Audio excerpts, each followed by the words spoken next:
Hey Miguel, this Lynn, hey, could you, are you at the club right now? Could you go down by the golf cart, we've got a water leak somewhere and the plumber is on the way.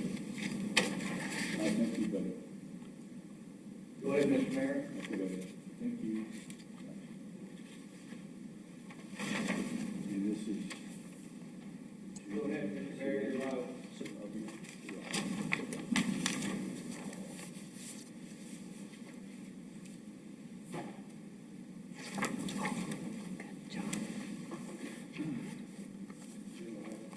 Oh, we're ready to go? Yeah, you're on. Oh, I'm sorry, I didn't hear you. Good afternoon, everyone, and we'll call the.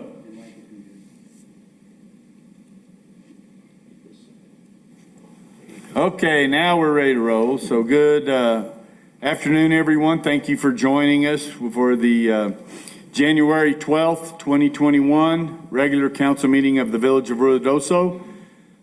If you'll join with me, we'll have a moment of silence, and then I've asked Councilor Jackson to give an invocation. Then we'll follow with the Pledge of Allegiance and the salute to the New Mexican flag.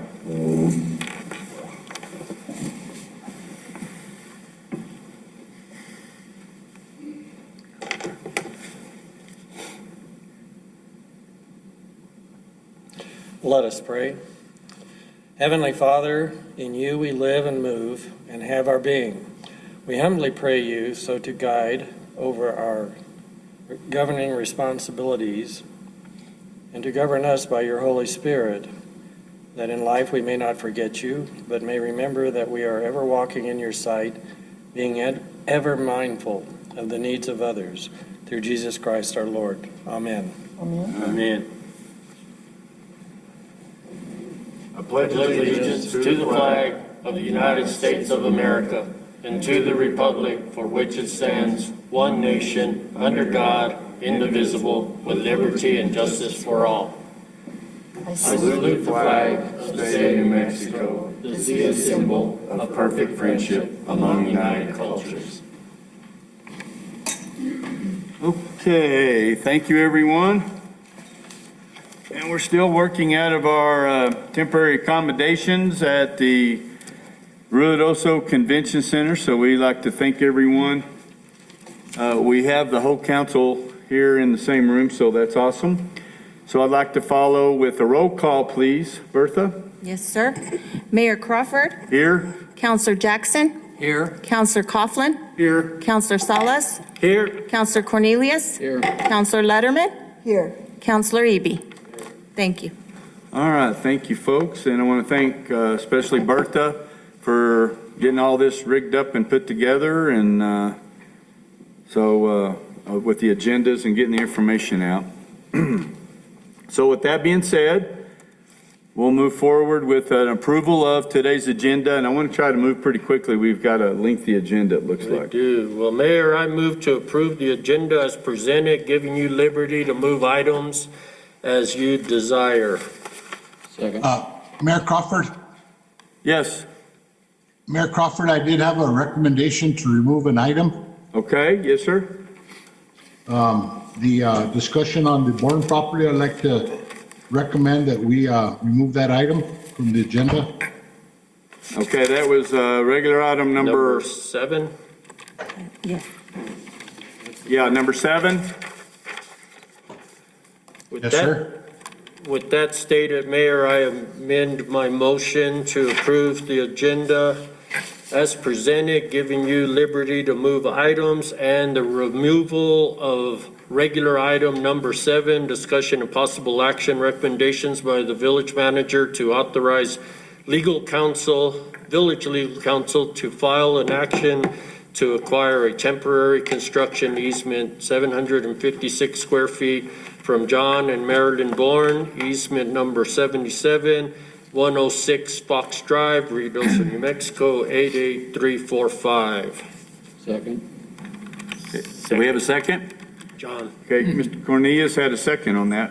Roll call, please, Miss Bertha. Counselor Salas. Aye. Counselor Cornelius. Aye. Counselor Letterman. Aye. Counselor Eby. Counselor Jackson. Aye. And Counselor Coughlin. Aye. Thank you. All right, thank you, ladies and gentlemen. And we'll move on to the consent regular items. The consent regular items are as follows. Approval of governing body minutes, December 1st, 2020 workshop meeting that was canceled. So I guess I didn't need to read that one. December 8th, 2020 regular meeting, December 22nd, 2020 regular special meeting, January 5th, 2021 workshop meeting. Item number 2 is adoption of resolution 2021-01 declaring reasonable notice of public meetings for the Village Council of the Village of Ruidoso. Item number 3 is adoption of resolution 2021-02, a resolution authorizing the Village of Ruidoso to submit an application to the Department of Finance and Administration Local Government Division to participate in the DWI grant program. Item number 4, approval of first renewal agreement with FBT Architects, DBA Groundwork Studio, RFP number 2020-005, professional services for property master development plans. Item number 5 is approval on first renewal agreement with RFP number 2020-009P for professional environmental compliance, construction management, and inspection services to High Watermark LLC. Number 6 is approval of T-Hanger lease agreement between the Village of Ruidoso, Sierra Blanca Regional Airport, and Kenneth Childress for Charlie 7T Hangar from December 1, 2020 through November 30th, 2021. Item number 7 is approval of T-Hanger lease agreement between the Village of Ruidoso, Sierra Blanca Regional Airport, and Charlie Dodds for Charlie 6 T-Hanger from February 1st, 2020 through January 31st, 2022. Okay, we have the 7. So I would entertain a motion. Mr. Mayor, move the consent of regular items. Second. Okay, we have a motion second. Is there any discussion? Okay. Roll call, please, Bertha. Yes. Counselor Jackson. Aye. Counselor Letterman. Aye. Counselor Coughlin. Aye. Counselor Salas. Aye. Counselor Cornelius. Aye. Counselor Eby. Aye. Thank you. Okay, we'll move on to our public input. It's limited up to the first hour of the meeting in compliance with the Attorney General's Office mandate regarding the Open Meetings Act during COVID-19 state of emergency. The governing body will accept public input via email at clerk@ruidoso-nm.gov. Public comments must be submitted no later than 2 hours prior to the meeting and will be distributed to the governing body for review.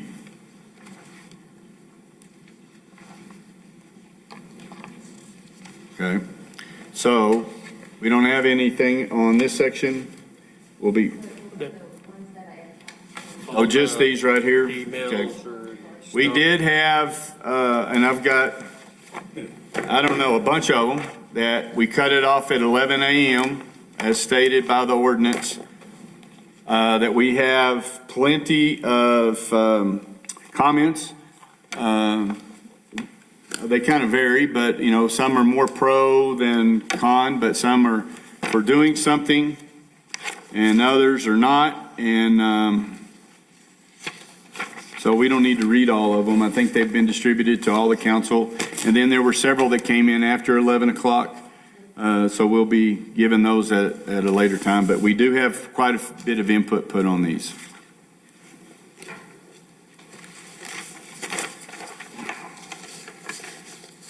Okay. So we'll move on to mayoral reports and presentations. We have the, do I have the information? We have some new hires for the Village of Ruidoso. And are they here with us today? Nope. Okay, we'll just do their names. They should be here by Zoom. Are they here by Zoom? So do we have, want to welcome Austin Tucker. Is Austin Tucker on Zoom?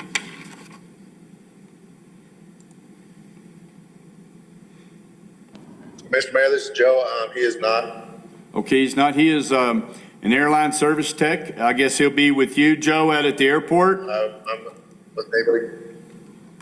Yes, sir. He started. Yes, I just wasn't able to get out to the airport today to get him on the Zoom. Okay, no problem. He started December 20th, 2020, so we'll get to meet Austin at a later date. Parks and Rec Maintenance, Aaron Chavez. Is Aaron Chavez on Zoom? Mayor? Yes, this sir, is Rodney. Griego. Sorry, he is out in the field at the beach. Oh, awesome. And the beach is looking good, by the way. We'll tell him that we were asking about him, and we'll meet him, get to see his face with his name at a later time. And then we have Administrative Assistant 2 at the Police Department, Miriam Avalar Garcia. Are you available? Mr. Mayor, she's returning to us from having been a dispatcher, so y'all have actually met her before. I think I've talked to her on the new hire thing, but I don't know about the rest of the council. Have we already met her? I haven't. Okay. Well, I'll make sure and get her in there. Unfortunately, we sidestepped that thinking because she's just returning. Okay. All right. Thanks, Chief. Yes, sir. And we'll try for the fourth time.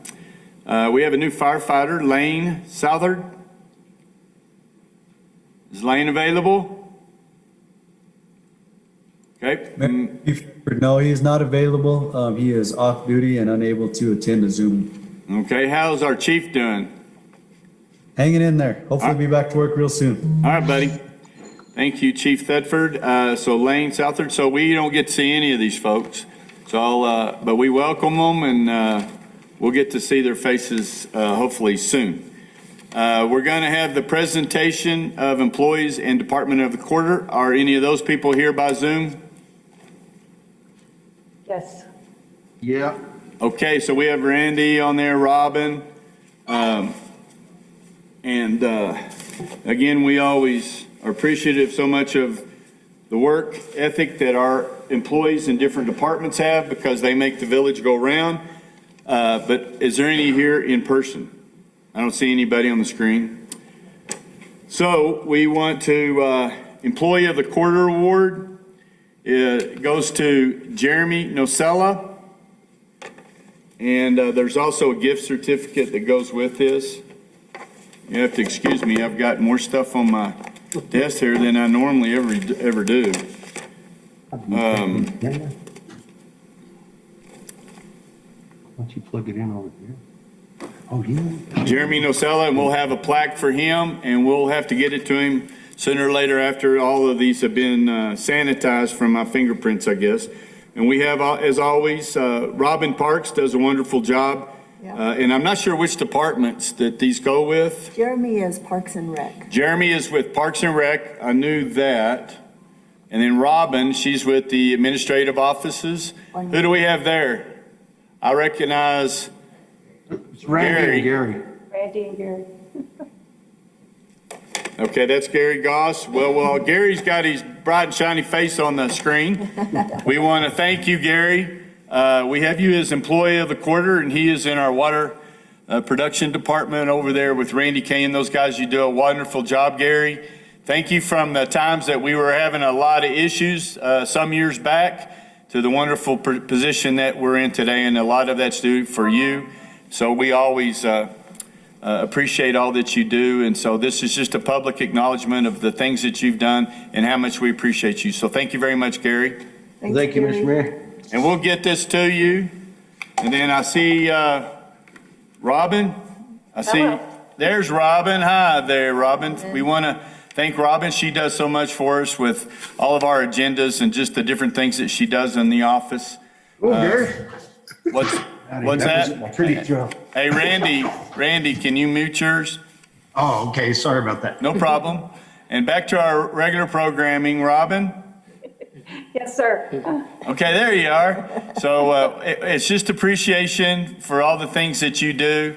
And I know you're in an environment where we have a lot of construction going on right now, but you've been with us through thick and thin, and we appreciate all your hard work and all the things that you do. So we'll have an Employee of the Quarter for you today, Robin Parks. So thank you very much.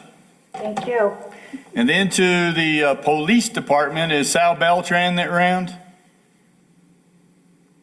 So, Mr. Mayor, I had him set up, and then he had to take a call for a welfare check for 2 of our young people that the schools are asking us to look in on. So unfortunately, he had to take off and take care of that. Okay, well, But true to form, that's why he gets this award. Right. Well, be sure to tell him that we wanted to acknowledge him publicly, and everybody knows Sal and what a wonderful job and how the children identify him, and he's a positive influence on them with, as to policemen. So again, we always thank Sal Beltran for Employee of the Quarter.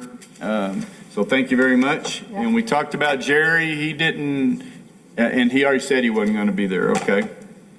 And then Department of the Quarter Award goes to the fire department. So Chief Thedford, great job at the fire department, and you will be hanging this on your wall pretty quickly. So thank all the firemen and fire ladies and the folks that you have over there for all the hard work. Okay, moving on to retirement. And we have 2 folks that have been giving for a long time, always very dependable. And I see Judy's face there. Hi, Judy. And Judy is retiring, and you'll have to remind me, is it been 9 years? Been 7 years. 7 years. Okay. Over, yes. Yeah, it just seems that way. I know, Judy, but thank you for everything that you've done, working with the RSVP program, and just the things that you've done over there for so long, and been a big part of that is so important to so many of the people in our community. But Judy is retiring. She started January the 14th, 2014. And her official retirement date, is that true, December 31st? That's correct. So you've already moved on somewhere else? Well, I'm trying to get used to not being here, so it's going to be a process. Well, we appreciate your wonderful service, and we'll be sending this plaque your way. So again, thank you for all the things that you have done. And would you like to say anything?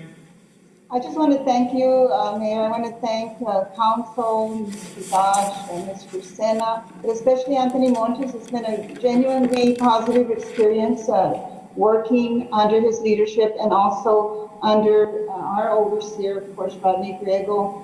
Thank you so much. I will forever be grateful, and it's been a really positive experience. Thank you for this recognition. It means a lot to me. Well, thank you very much, and we will certainly miss you, and hopefully we'll see you around town, and so don't hide up too much. I know we do now, but again, we thank you for everything you've done. Thanks, so thank you, Judy. Thank you, Judy. Okay, and then on to, is Doug available? There he is. Yeah, here I am. All right, I know he's been waiting a long time. He's got a big speech planned on how much Hey, you guessed again on that one now. you guys mean to him. This is Doug Jones, who started with us December 17th, 2012, and he is officially retiring at the end of this month, January 31st, 2021, and it's in appreciation for your years of hard work and dedicated service to the community and the village of Ruidoso. And so we really hope you enjoy your retirement, and hopefully we have a track that I'll be able to see you out there, because I know you. Yeah, you better, yeah. Yeah, you pick a lot of winners, and but it's gonna, we'll miss seeing your smiling face, or at least your squinted eyes every morning when I walk in. But we appreciate all the things that you've done over the years, and we've got a couple of mementos for you, and we'll make sure that we get them to you. But thank you, Doug, and many happy returns in your retirement. Is there anything you'd like to say? Thank you. You want to say anything else? It's your chance. Not really. I'll be around though. So. Okay. Good. Thanks, Doug. All right, Doug. Well, thank you so much. All right. Those are always bittersweet. But it's new opportunities for people to move on into retirement and have other aspects of their life they can now spend more time on, and then opportunities for a newer generation. So we're happy about this, I guess, overall. Okay, we're going to go into boards and commissions, and we do have one appointment. And this is to the Keep Ruidoso Beautiful Committee, and names are put forward. And this is a gentleman that nobody needs an introduction for. Everybody knows Sam Pirelli. Actually, it's Franklin Samuel Pirelli. And we appreciate everything that he does in the community. He and his family have been a tremendous asset to the community over the years, but he will be appointed to that. And so we would ask for a motion. Do we need a motion for that he needs to appoint Sam Pirelli to the Keep Ruidoso Beautiful Board? I move that we accept the appointment of Sam Pirelli for Keep Ruidoso Beautiful Committee. Second. Okay, we have a motion and a second. Is there any other comments? Okay, roll call, please, Bertha. Counselor Letterman? Aye. Counselor Salas? Aye. Counselor Cornelius? Aye. Counselor Eby? Aye. Counselor Jackson? Aye. Counselor Coughlin? Aye. Thank you. All right, thank you, folks, and thanks again, Sam, for continually to give to your community. We appreciate it and look forward to seeing you. And I failed to report, we have our village manager is on Zoom, as well as our deputy manager, because they're adhering to COVID safety practices and in self-isolation because they had a brief encounter with someone that ended up being positive. So Ron and Tim are via via I like Zoom.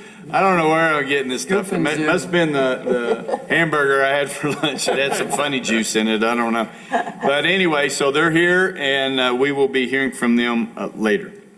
And as a matter of fact, we'll be hearing from Tim now and with our manager's report. Thank you, Mayor Crawford, members of the council. We did send out a manager's report, pretty detailed report of the activity throughout the month. I do want to report that, as of this morning, we had our Capitan site for testing kickoff. We only had 15 people go through the site there in Capitan, but that's 15 more than what we were getting before. The number of tests have increased here in Ruidoso. Yesterday, we had 100 people go through the site here in Ruidoso, and then an additional 47 out at Ruidoso Downs. So we are making some progress. The test site will be set up again tomorrow in Capitan. It has been reported to me that on the vaccine, that there has been over 1,500 vaccines administered through Dr. Rath's office, Fusion Medical Center, and then over close to 500 there at the medical center. So we're getting close to about 10% of the population having received the first dosage of vaccine. Great. So I just wanted to report that information. I think on the vaccine rollout, it's been a good start in comparison to when we take into consideration the amount of vaccines actually being made available. So there's a lot of volunteer effort that's going into that. We did set up a hotline where we have a couple of the staff members that have been repurposed to assist with online registration for anybody that's having difficulty registering. And I know I've talked to Councilor Letterman. She said that she's actually registered a couple of people and helped out with those type of efforts as well. So thank you, Councilor. You're welcome. Mayor and Council, one of the items, item number 2 under the manager's report, is something that we have owed you for about a year now. Over a year ago, we went into resurveying and redesign of some of the shoreline projects. And at that time, we had talked about deferring a decision on whether we were going to bid the next 2 phases together or separately. So I got Jerry Paz ready to give a presentation and go over the pros and cons of that. And then ultimately we'll make a recommendation. It's not on the agenda for action. We will, give further consideration as we move it forward into getting ready There still is the construction phase services that we will have to consider for Moles and Corbin, as well as the procurement phase of the project. So I'm gonna go ahead and hand it over to Jerry. Hello, which screen, what do you see on the screen? The first page. We see your slideshow, Jerry. Okay. Yeah. Just want to make sure because I got two screens and sometimes it's the other screen. So we discussed it a little bit at your workshop, and I apologize. I was quarantined at the time and didn't have the full PowerPoint presentation, but I wanted to run through this again with you. The discussion we had last time was now that we have a new FONSI, we have a new environmental document, the need to split up the project. We split the project up for convenience into 3 projects, the restoration, which is under construction now, the mitigation, which is the channel lining, and then the lift stations. And now that there's no overarching need, we thought we would discuss the advantages and disadvantages of separate bids, the lift stations, and the mitigation, or combining them into a single project. Some of the issues, a little bit on the background, and I'm going to run through this real quick. If you have questions, please stop me. As you know, that in July of 2019, the Army Corps of Engineers required that the new survey be conducted because they weren't comfortable issuing the 404 permit. That in turn held up the 401 permit from NMED. With that in mind, we briefed the mayor and council at that, or the JUB mayors at that time, about possibly considering combining them, or under one single project or 2 projects. So that's the first time this concept came up. In September of 2019, we actually did get bids, as you remember, but FEMA required that we rebid the project because there was only one bidder. In October, and I apologize if this is old news that we'd rather forget, but I just wanted to put this into context of as we go forward. In October, FEMA pulled the environmental document altogether.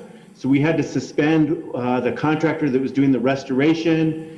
We had to do the new survey and geotechnical work, and that caused a ripple effect on all 3 projects. So that last year, we spent the most of last year redesigning the mitigation project, and that was done by the end of the last year, or I think October. And then the benefit of that is it improved the accuracy. The problem that we had in our design, and that the Corps of Engineers had, is that old survey wasn't accurate enough to predict exactly the construction limits that we were going to be involved in. And so I think with the new survey, we've improved that accuracy. We have a lot better definition, and we lowered the risk, because if we're going to make massive, our approach, and it was all being driven by the schedule. It was being driven by, because they wanted to see the projects move and get done. And because of that, we went out to design with a survey that was less than adequate. But by doing the new survey and doing the geotechnical work, we lowered the risk significantly, and we feel like the limits now are very well defined. All that was then reviewed with the Corps of Engineers last year, and they reissued the 404 permit. NMED issued the 401 permit, and we got the FONSI. So we kind of went through the pit of hell. We came out the other side, and now the restoration project resumed, and we got that back under construction. And the costs have increased over the last few months, and I think we discussed that a little bit last time, but you asked for a little bit more specific information. So I wanted to issue that. In 2019, when we last prepared our cost estimate on the mitigation, we were at about $16.1 million. And while the costs went up because of the redesign effort, a lot of it was due to the inflationary factor we put on the bids. We looked at new cost data based on recent NMDOT and other work that has been done that included large rocks and aggregate and riprap. And so we looked for like-minded costs and found that those had gone up. And so the new estimate is at 17.8 million at this point, plus tax. On the lift station project, we actually got a bid. The low bid was $1.81 million. And given the information we have today, we're looking at about a 20% increase in bids for about $2.2 million plus tax. Again, the mitigation project was 18 months and the lift station project was 9 months in construction. If we were to bid them together, the total schedule would be 18 months because they could do them both at the same time. So that's kind of the cost data on the construction side. When you look at the advantages of bidding it as a single contract, if we're looking at one job, and the overarching advantage is that the contractor, you have one point of responsibility. You're dealing with one contractor. So coordinating with that one contractor, the work site, the availability of site, who's in, who's out, and our communications with the public, we're dealing with one entity. If we were to deal with two contractors, we're looking at doubling that effort in terms of public coordination communication. The other advantage is it's a little bit easier for a contractor to do one bigger job than two little ones, and then the single contract to manage reduces our fees, high watermark fees, and the village fees, because your own time and effort to administer those projects. The disadvantages of a single contract is the lift station project would likely be subbed out to the large civil earthwork contractor, and that may result in two contracts anyway. There are a few contractors in New Mexico that do both. They have both of the lift station and the earthwork in their wheelhouse, and they wouldn't need to sub that. But the larger earthwork contractors do not have a mechanical crew and would likely sub that out. The disadvantages, we have two plan sets that we need to combine into a single project. So right now, we already have them as two jobs. So we would have to spend the effort to combine them. And the biggest disadvantage, the biggest advantage, the biggest disadvantage on both of these, I highlighted, is that the easements on the mitigation are taking longer than the lift stations. The lift stations aren't going to require as much time, so we can go out to bid on the lift stations quicker, and that's a disadvantage. If we combine them, we have to wait till all the easements for the mitigation are done. And then the other thing that needs to be considered as a disadvantage is that the FEMA compliance on the lift stations is very straightforward. It's very complicated on the mitigation, and when you combine them, you're increasing the complexity of the overall FEMA, Clean Water Act, NEPA compliance during the construction that high watermark does. Bidding under two contractors, again, you're specializing the work between the disciplines, a heavy earthwork contractor versus a mechanical contractor on the lift stations. That's the advantage there. Again, the easement work and the FEMA work, the easement, we would delay the overall bid if we were to combine them because we'd have to wait till the last mitigation easement was available.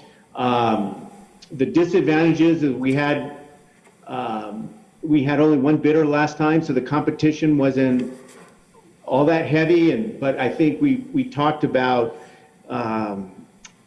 adjusting our bid specs to helpfully address some of those potential risks and getting more competition for the lift station project.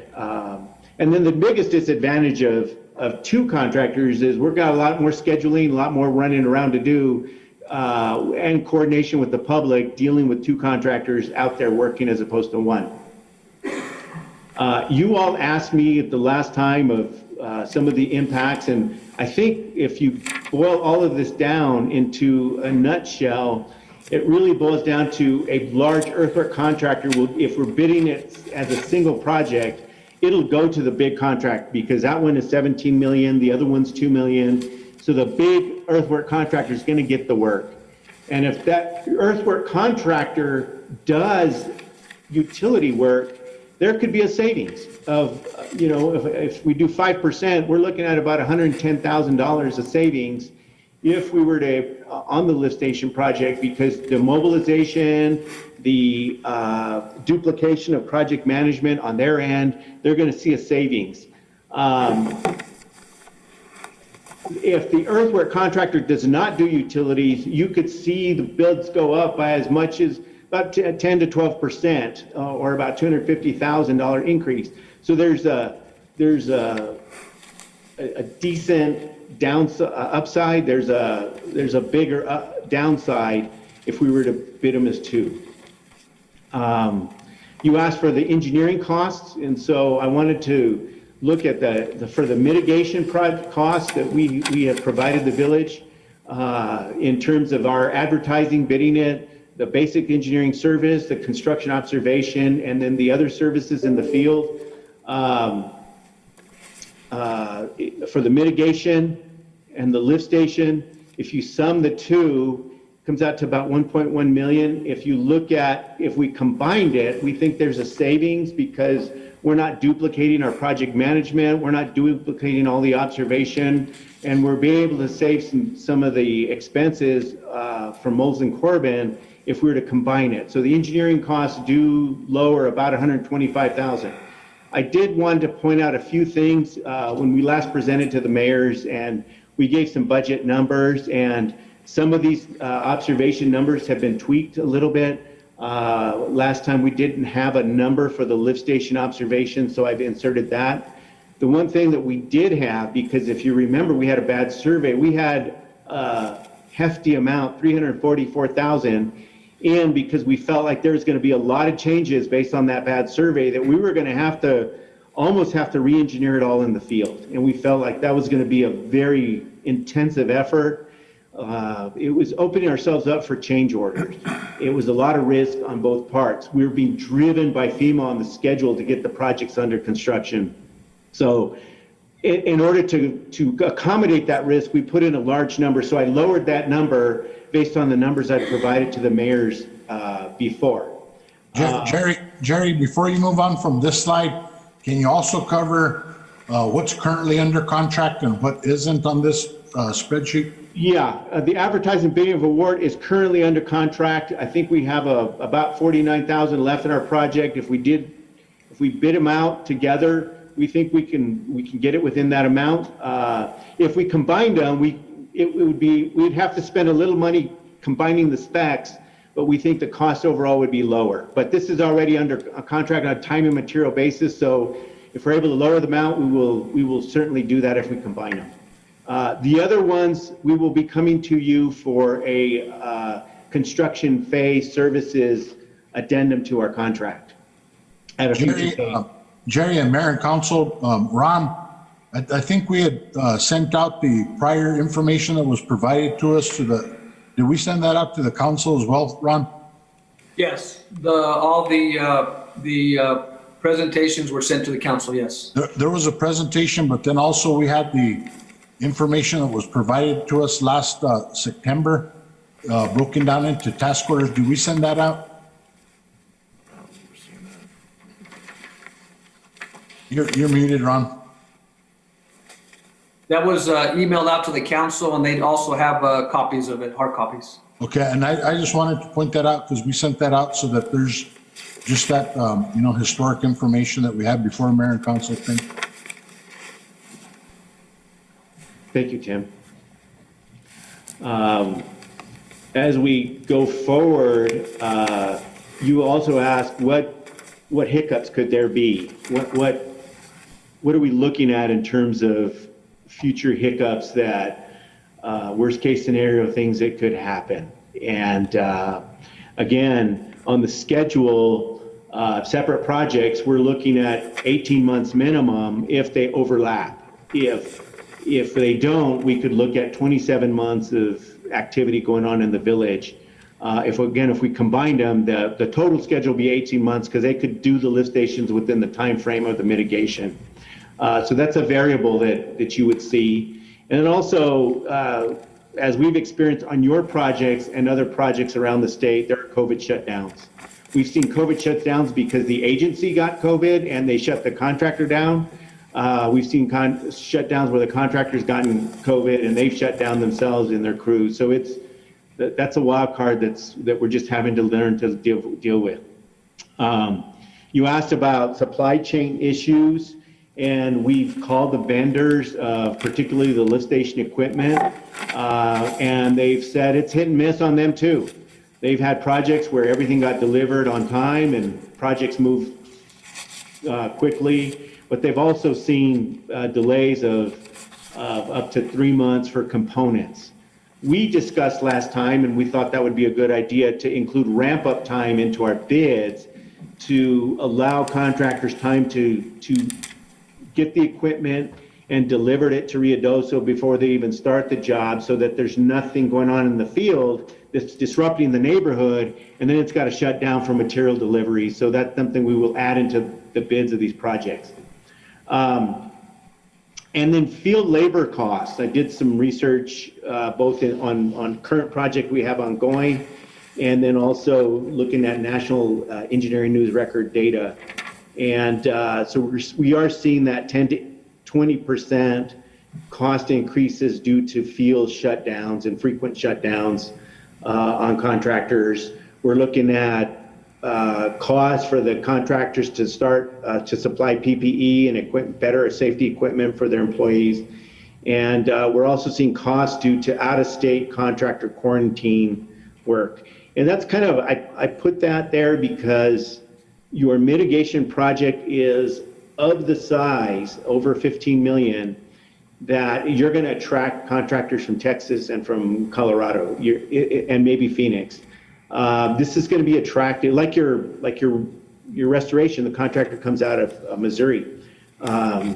It's big enough and it's attractive enough to where we think you're going to get good bids, but there may be some that have to deal with that quarantining of out of state. So one thing we did discuss amongst ourselves is to add a kind of ask the contractors to submit a quarantine contingency plan. How would you deal with this issue and put that as a part of their bid to mitigate the impacts and raise the awareness on them that this needs to be as a part of their bid, as a contingency plan for quarantine, particularly with out-of-state employees. Having said all that, we looked at all the options, and while we think the costs are kind of a wash on the construction end of it, the greatest opportunity to save money if we separate the projects would add a lot more competition. So if you separate the projects, the earthwork contractors, the bigger ones from out of state, it would attract them if they didn't have to deal with the nuisance of the lift station. The nuisance of the lift station offers a greater opportunity for the local contractors. So local contractors that do that kind of work can get a piece of the action. We think that's a benefit. Separate projects allow the projects in the field to progress earlier. We can get the lift station project out to bid quicker than we can the mitigation. And then lastly, the only downside is we got two contractors we're going to have to negotiate with, work with, monitor, track, and keep on top of. So that's kind of really the negative part of it, but we think that there's enough positive reason to separate the projects out with those advantages and disadvantages that it would be the way to go. The lift station project, we would recommend that you drop the RFP procedures and go straight low bid. We heard that was enough to discourage a couple contractors from bidding last time, and we think that could attract more bidders. We would still include the COVID-19 contingency plan, that they insert a COVID contingency plan with their bid, but it really goes to the low bidder like we've done 90% of our projects. The village went to an RFP process for projects a while back, and we think that you should stick with that process, but limit it to the bigger projects. And then we would allow a 90-day ramp-up time for equipment. So that 90-day ramp-up time gives them time to order and have equipment delivered to the site before they actually start construction. On the mitigation project, we recommend that you stick with your RFP process. That is a good process that you developed. That is a process to allow contractors who have their act together that can get in, get out, and show a high level of professionalism and execution and experience on past similar projects. It's a big project, and you might pay a little more to have a very solid contractor get it. If you do the RFP process, it weighs in qualifications and not just low bid. But we think that's a good process, and that's a process that you gave us direction on in the past. We recommended not doing it on the lift station because it caused problems last time, and it's a smaller job. But on this one, it's big enough that we think it's a very valuable. We recommend a 60-day ramp-up time because we're thinking the material is going to come locally, and they would need time to crush it. And so in the case of the material supplier having COVID issues, a shorter ramp-up time of 60 days should be sufficient to get enough material to start working on the project. And then we would also ask for a COVID-19 contingency plan, and that we could actually assign points to those that have their act together in dealing with COVID, whether they bring in separate crews or if they just, if they're shutting down for 14 or 10-day quarantine periods, that's really going to drag out a project. And so I think if we allow them to develop a plan that could mitigate that they may be worth some points added to that value. So with that, I would stand for questions. Jerry, it's John. Yes. On your out-of-state worker quarantine, we know what it is. Are you going to include that in your bid? Will they have to bid that in? Because I don't want to get hit with a change order for paying 2 weeks of motel and food. I got a Correct. We're going to put that into the bid of a quarantine, that they have to include that in their bid. Right. And so it will be a cost increase, but it's a known cost increase up front as opposed to drip, drip, drip. And also the time delay. I'd like to see if they bring in additional crews, or if, you got 40 sites on the mitigation. So if they can basically social distance their crews and one crew gets it, but the other crew does it, they can continue to work. So I'd really like to put it in there as a requirement in the bid, and then let them deliver a contingency plan. And then we can evaluate, because this is RFP, it's not necessary low bid, we can evaluate how they plan to do it. Okay. Now, there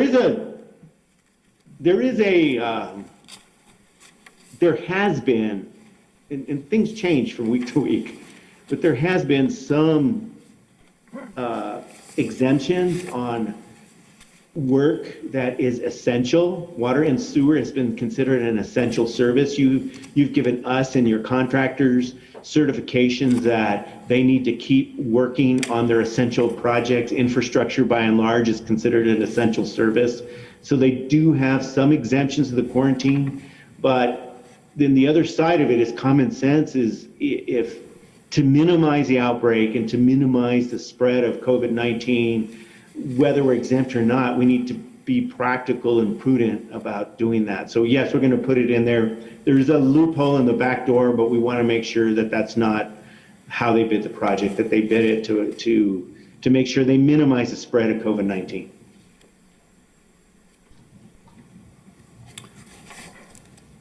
Anybody else have anything? Oh, I did. Mr. Mayor, Jerry, if you could go back to, I guess it's page 6, you have construction cost impacts. Yes. There's a litany of mnemonics on that page. If you could explain them specifically, HWM, CWA, NEPA, because Okay. it seems like those impact on some of the statements and disadvantages. Okay. Yeah, so under it's being included as a single contract, as you saw here, our fees go down if we bid it under a single contract because we have less work to do. Managing one contractor as opposed to two. High waters marks, their fees would go down. The village, your expenses in having to manage the contractors would go down. So this is engineers, Moles and Corbin, high water mark, and village. And then over here, under the disadvantages, is that the compliance gets a lot more complicated if we have a single project, because we're commingling a lift station project, which is fairly easy, with the mitigation project, which is much more difficult. So by commingling them, you're making the overall compliance with FEMA a lot more complicated. So this is Federal Emergency Management Agency, this is the Clean Water Act, and this is the National Environmental Policy Act. So that compliance during the construction phase is a lot more complicated. Well, it's a disadvantage if we bid it as a single project, but it's an advantage if you build it under two contracts, because the lift station makes it cleaner and it's fairly straightforward, and the mitigation project, you're only dealing with the complexity of the mitigation project. So what's a disadvantage over here becomes an advantage over here under two contracts. Thank you for that clarification. And also on your last comment on that same slide, could you elaborate a little on the conflict of scheduling, site availability, and the village's encumbrance for those? We have seen, when you turn over a construction contract to a contractor, you give him the site. You give him basically the right to use that river and all the easements that are attached there too. And when you have two contractors working in the same space relatively close to each other, there could be finger pointing between contractor A and contractor B. Hopefully they all get along, but if one contractor impedes the effort of a second contractor, the contractor who is impeded from working because of the operations of the second contractor could ask you for a claim. That's a risk. We would have to monitor that.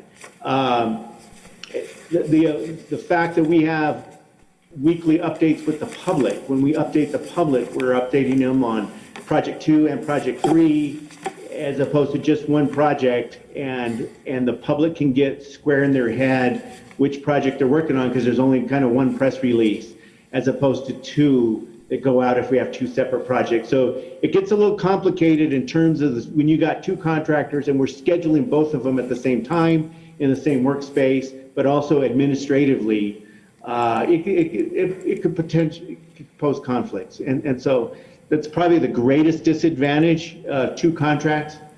I think as we thought through this,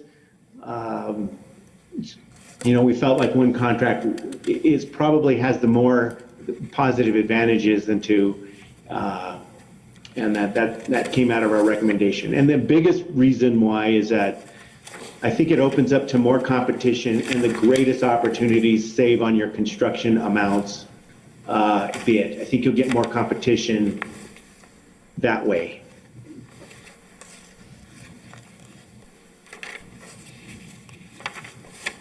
Thank you. Okay, so does anybody else have any questions? Are they clear as mud on what Jerry's recommendation is? Oh, it's mud. It's what? Mud? It's mud. It's like watching a pong game. Well, I was Sorry, like, for a minute, I was leaning towards, I think we ought to have one contract, and then now it's two contracts, and so I'm still a little confused. Manager, do you have any comments? Sorry about that. Let me unmute. Mayor Crawford, council members, my recommendation after evaluating this and sitting in on several different, meetings, my recommendation is that the project would bid separately. The biggest part of it is to advance the movement of these projects and to be able to manage it. The cost does increase some, and there's opportunity to have some savings. Those are unknown though. So in the spirit of getting these projects accomplished and continuing to show movement, my recommendation would be to bid them separately. Okay. All right. Well, thank you, Jerry. And Mayor, if you're confused, I've been back and forth on this myself like 3 or 4 times. So I see advantages of both. And in the end of the day, I felt like keeping it 2 separate projects is the more prudent. Well, I do like the idea that the single contract, the separate contracts were able to show some work earlier. Single contract's faster though, overall. Overall. And you've got one person to deal with. You know, if he's got subcontractors, he's got to deal with them, we don't. Okay. All right, well, we'll have this under advisement, and we'll give the counselors time to read it, digest it, and probe for further questions if needed be. Okay, thank you, Jerry. Mayor Dodge, you just got a demotion there, buddy. Manager Dodge, would you like to continue, please? Mayor Crawford, yes, I'll move on. You know, on the next presentations, I want to go ahead and ask Judy to come in and Samantha as well. Mayor Council, if you don't mind, we can handle these together. But, you know, part of one of the things that I want to say, Mayor, is that, you know, we have 2 awards that have been given to us. You know, from a professional standpoint, I just want to thank the mayor and council for providing the resources, the guidance and leadership that you have over, you know, the last couple of years that have led to these, you know, 2 professional awards. And in my opinion, these awards are something that we always have to be, you know, striving for. And, you know, we certainly didn't, you know, proceed on our planning and with the budget process with the intent of trying to obtain these. But state agencies, both regionally and then the state agencies, have recognized us for our efforts and best practices. So, Mayor and Council, I just want to personally thank you for your leadership. And go ahead, Judy. Mayor, governing body, we were actually awarded the 2020 Directors Award from the New Mexico Department of Finance and Administration Local Government Division for our submission of our fiscal year 2021 budget. And the nature of the award is that the village is providing budget management and fiscal integrity to the benefit of the citizens of their community. So as you all know, the budget sets the pace and the business of the village for the year. So we just want to thank you for your active participation. I know it's a long process, the budget hearings and everything that we go through, but at least it gives us direction on where we're going to take the village for the year. And we do appreciate all you do for us and giving us the tools to help us complete all our jobs within a timely fashion. So again, thank you. It's not only my award, it's also your award. So go us, right? Yeah, we appreciate all the hard work you do because your budget always comes in so methodical and easy for us to keep track of. And I do appreciate the council all showing up and to all the different meetings and all the different things. So, but you do a great job. Your department's #1. Yes. So we appreciate you, Judy. So, and that's Very great. much. That's another example of how well we're performing in the age of COVID. And so we're getting recognized by DFA, so we appreciate that. Samantha, you have something for us? Thank you, Judy. Yeah, thank you, Judy. Good afternoon, governing body. I'm here to present an American Planning Association Award. We received first place in excellent in public engagement for our comprehensive plan update in 2019. So this is on behalf of the APA. It's a national award.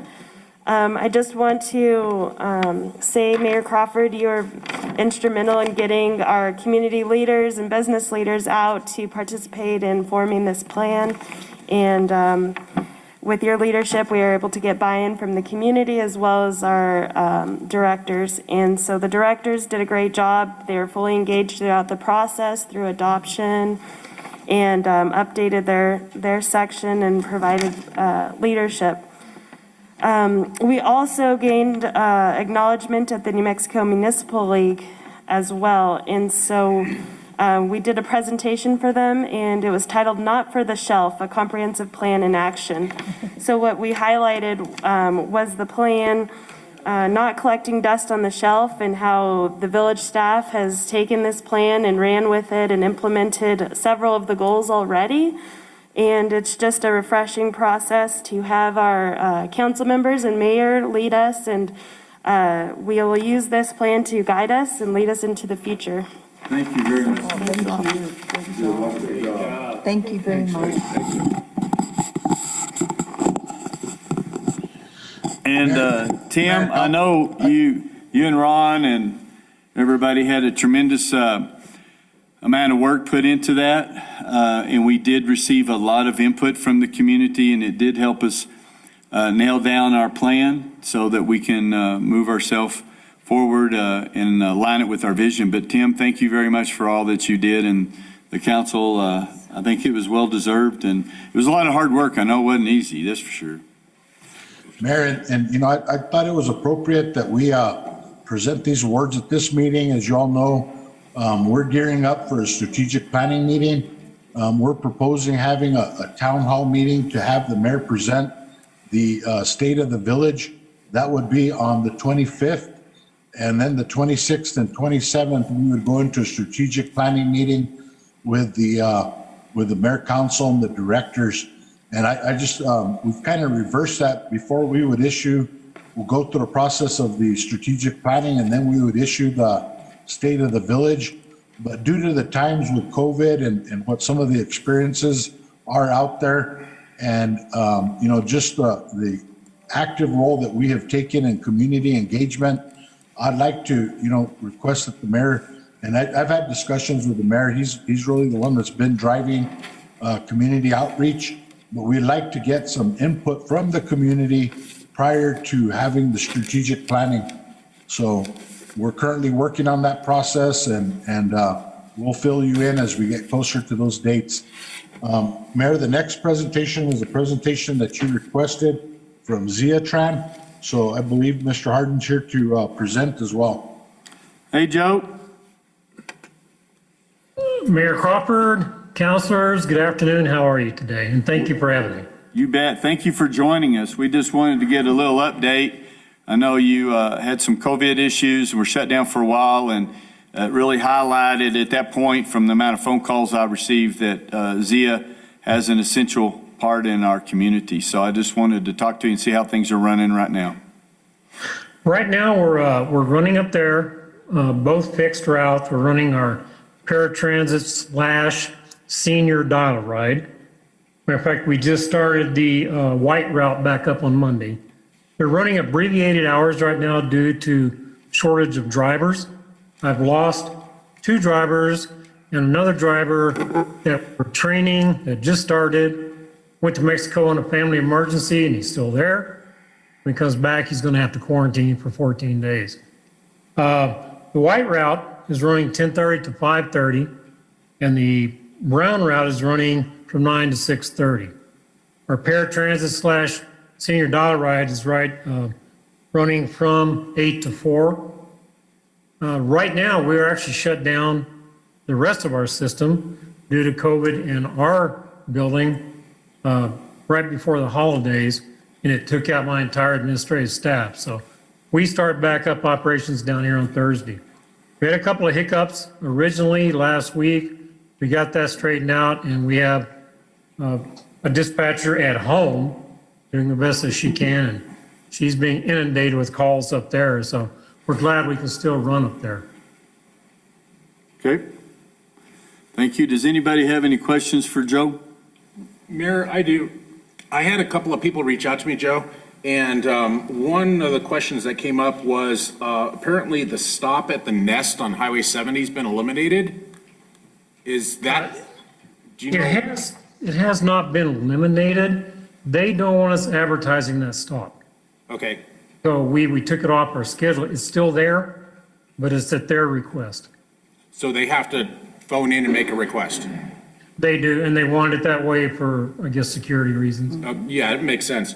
So the other issue is they're calling the number down in Alamogordo and they're not getting through to anybody, an answering machine not being forwarded. What we did is we put a new message on there with the new number, and people have been calling. Okay, so if they listen to the message, there should be another number to call? There is, it is. Okay. And then it's been a little while, but for a while there, you were having intermittent daily shutdowns between Alamogordo and Mescalero, the travel center. It would just be, we're going to have to shut down that route for the day. So I'm assuming it's not COVID related. Has that been addressed? Do you have backup drivers for that? Those were not COVID related. They were driver issues, and also the issue of Mescalero closing down. So we were coming straight through. And then when they didn't allow us to stop at the end, there was no reason to go out there unless there was employees, and they would let us know and we would take them out there. But otherwise, it was driver issues. We're still short like 3 drivers. We actually have a driver here in Alamogordo that's going up there every day to drive. Okay.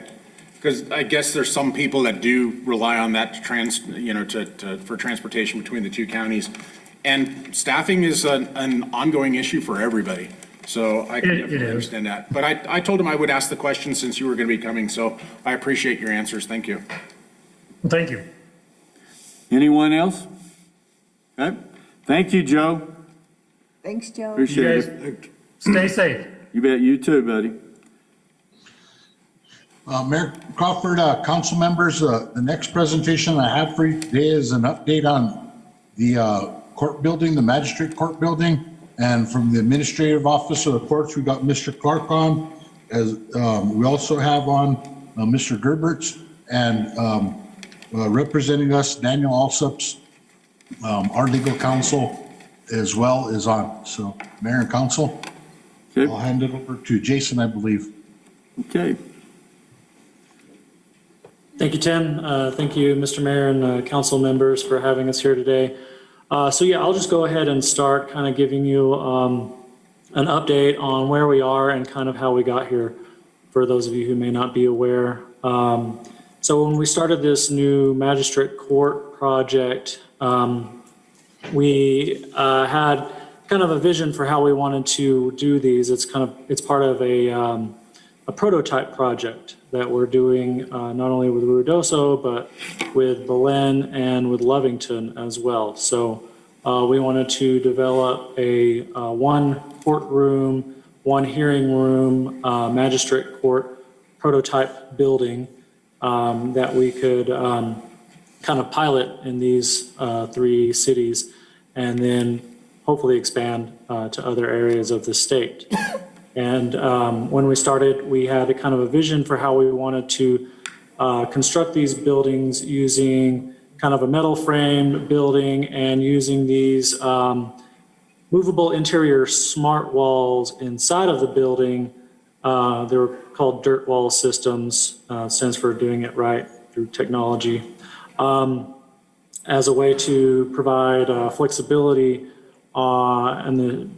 given the shifting needs of the court throughout the years.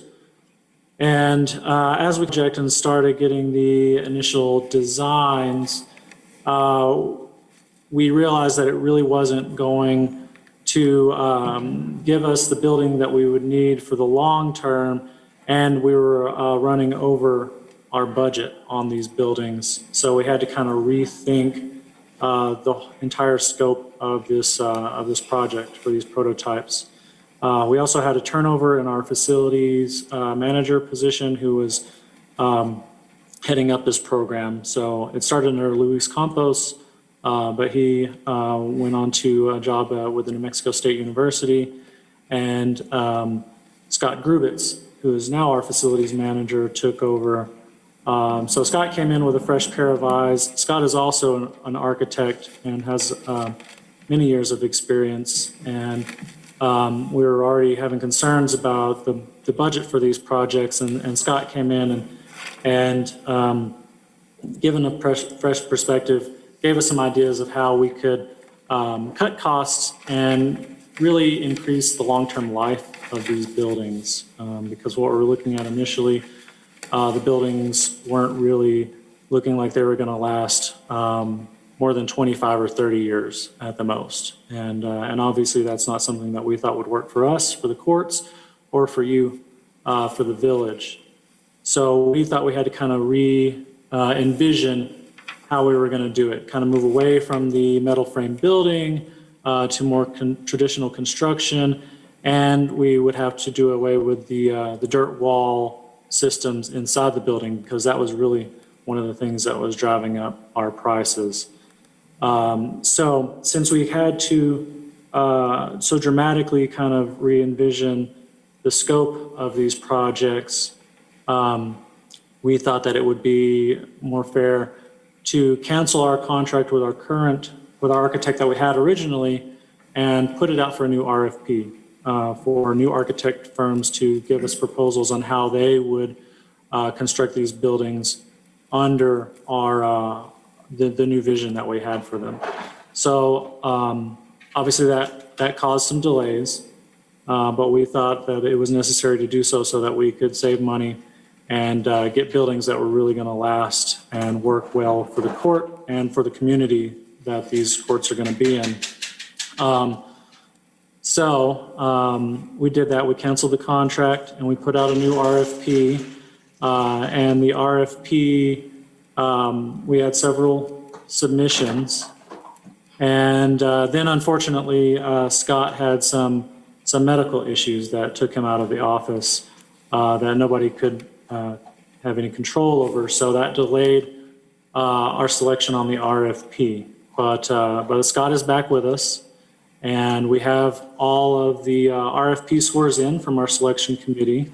So we are very close to selecting a new architect to finish out the plans for these buildings.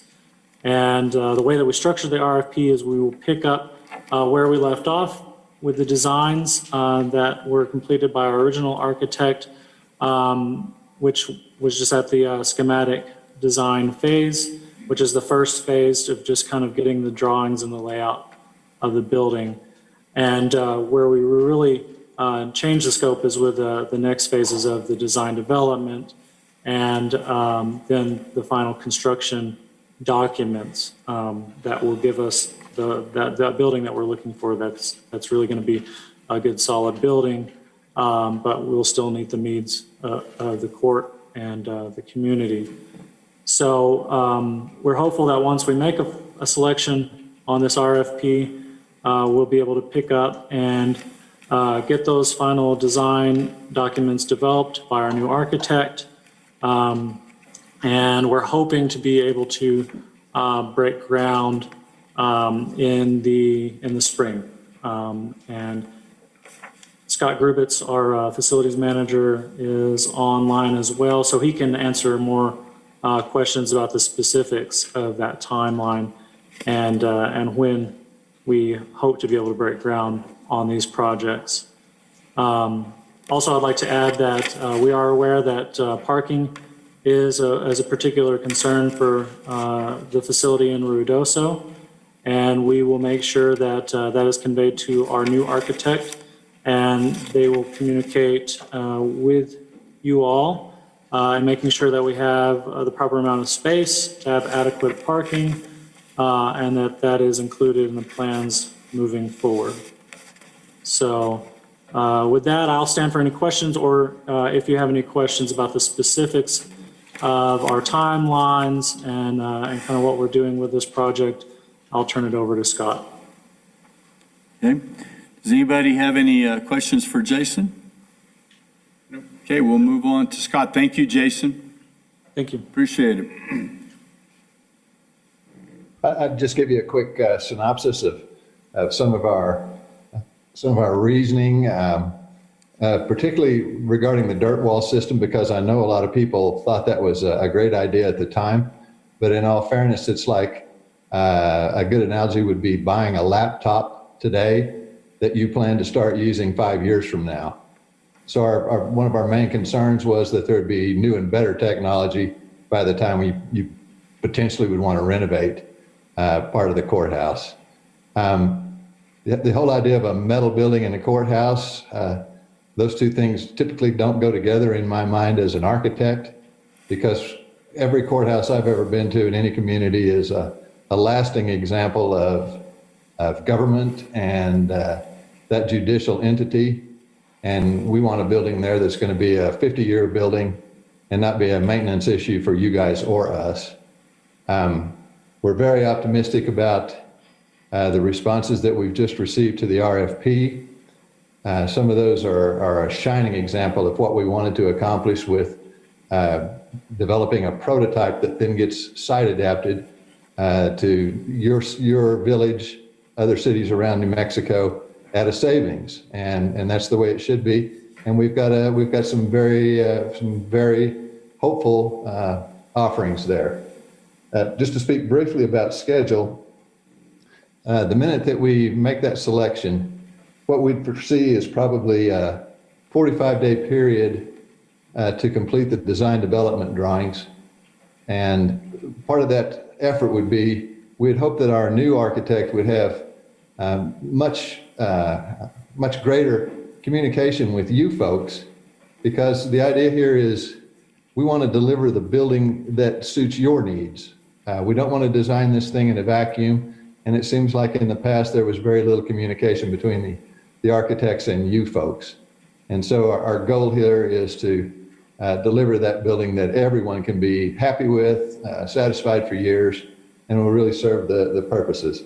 So 45 days to do those design development drawings, probably another 60 days to complete the construction drawings so that we're ready to go out for permits. The construction manager will have tight, solid bids and be ready to mobilize at the end of that period. And again, construction manager at risk, when we have that final number, that number is the number. There won't be change orders. There won't be discussions about changes that would again potentially have an impact financially on you guys, us, or anyone. So it would be a very straightforward process to leave the drawings and to complete the construction. And like Jason said, we're hopeful that by the end of the calendar year that we're joining you down there for a ribbon cutting ceremony, and that there's satisfaction from everyone. That would be a glorious day with everything that's gone on. That would be awesome. So you think that in 105 days is when we'll have a final design? That's our hope from the time that we're allowed to select that replacement architect. There will be probably a short period there where we consider some changes that a prototype building should have included. The plan that we have is fairly rigid, and so just typical considerations for how utilities enter and exit the building. They're just minor things like that that can be improved for cost savings through construction. We just want to make sure that we take a good, hard second look at the best and possible solution for this thing. Mayor Crawford? Yes, sir. Scott or Jason, can you address the parking concerns that were expressed by Councilor Coughlin? I know that Ron has had a conversation with you on that. Yes. As far as the parking concerns, like I said, we will work with our new architect to make sure that that we can get as much parking as possible in the space that we have for this building. But we will make sure that the architect is aware that that is a particular concern in Ruidoso, and that we can get hopefully I think it was 35 parking spaces that you're all asking for. Yep. All right. Thank you, Jason. Thank you. Mayor, Council, is there any additional questions for either Jason or Scott? Nope. I think we're good for now. I mean, I'm glad to hear it's moving forward. I know we did have some delays, and I think that would be a good schedule. I know there's a lot of issues working around here in the summer too, because of the monsoons that hopefully will be prevailing this year. But, we're looking forward to moving ahead. All right. Thank you, Tim. Mayor Crawford, I'd just like to thank Jason for his availability. I know that anytime that we call Jason, he answers right away, and I appreciate your responsiveness, Jason, so thank you. Welcome. Thank you. And we're happy to have this opportunity to speak to you all today, and look forward to working with you all on continuing this project. Mayor, the last part of my manager's report, I'd just like to ask Ron to express some of his assessment on the clerk's office. I know that we had told you that as we move forward, he was going to be acting as interim you all appoint him as interim, but he's been working with the staff in there, taking a look at the different duties. And so I think he's prepared to give us a brief update on how things are going. Hello, Mayor Crawford, members of the council. Hope everyone can hear me okay. I was having some internet issues earlier this morning. Can you hear me okay? Yes. Yes, you're loud and clear. All righty. So this begins a new a transition period. You know, Irma Devine, she retired as of December 31st.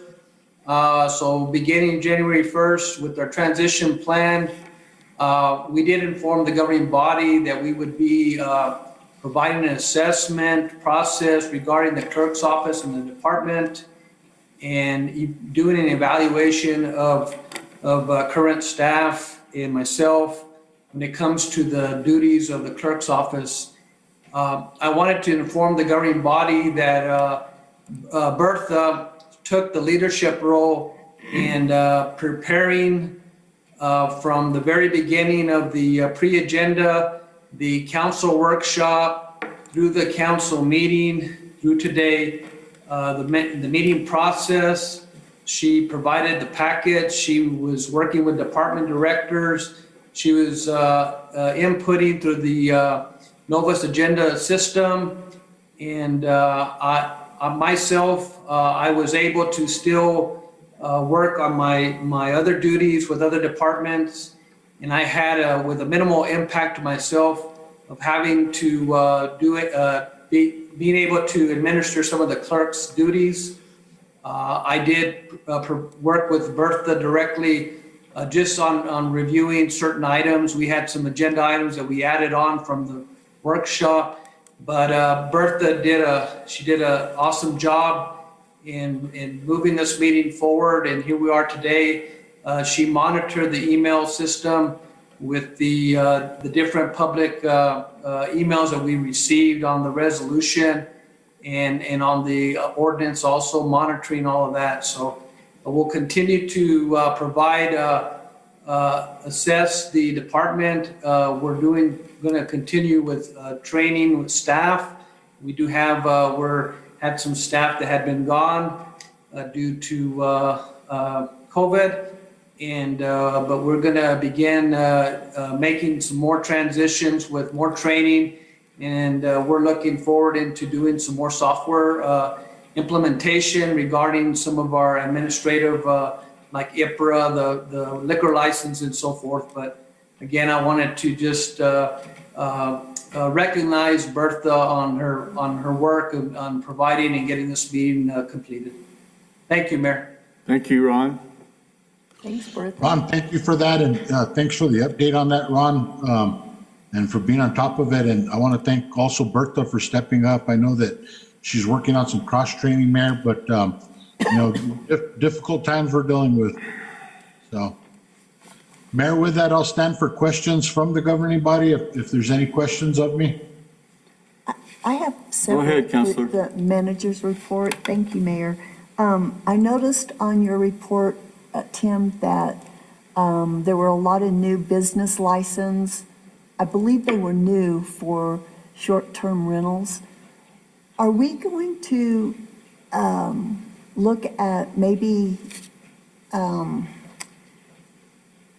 putting a limit on short-term rentals? I'm real concerned about this. Mayor, Council, Counselor, if there's that's one of the items that we can discuss, if that's something that you're interested in. Right now, from everything that I've seen with the market, we've really tried to encourage a free market and let the economy drive it. But we can have a discussion on that in the strategic planning meeting if you'd wish. And Tim, touch on what happened in Santa Fe, with them trying to restrict it. Santa Fe early on, over 2 years ago, pretty much at the same time when I was working in community development, they were trying to put a restriction. The market just drove it and they went way over it. Since they have revised it and they're attempting to put a cap on it again, but they were not able to control it.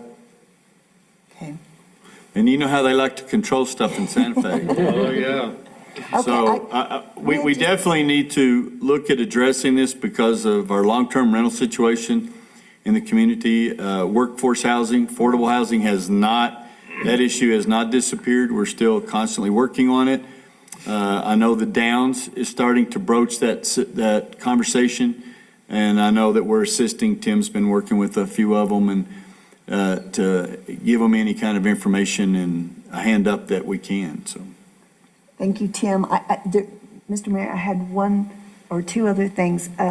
This is just a reminder, and thank you for bringing it up, Tim, on our KRUI, the mountain station. I just want to remind people, if they want to know what's going on in Ruidoso, that they need to tune in every morning at 8 a.m. We have a different program. The mayor and you and Tim and Ron, and of course any kind of visitor that you have, that's such a great 2-hour program on what's going on in Ruidoso, what the village is doing. And so I recommend that highly. And then every other morning, we have village employees, Parks and Rec,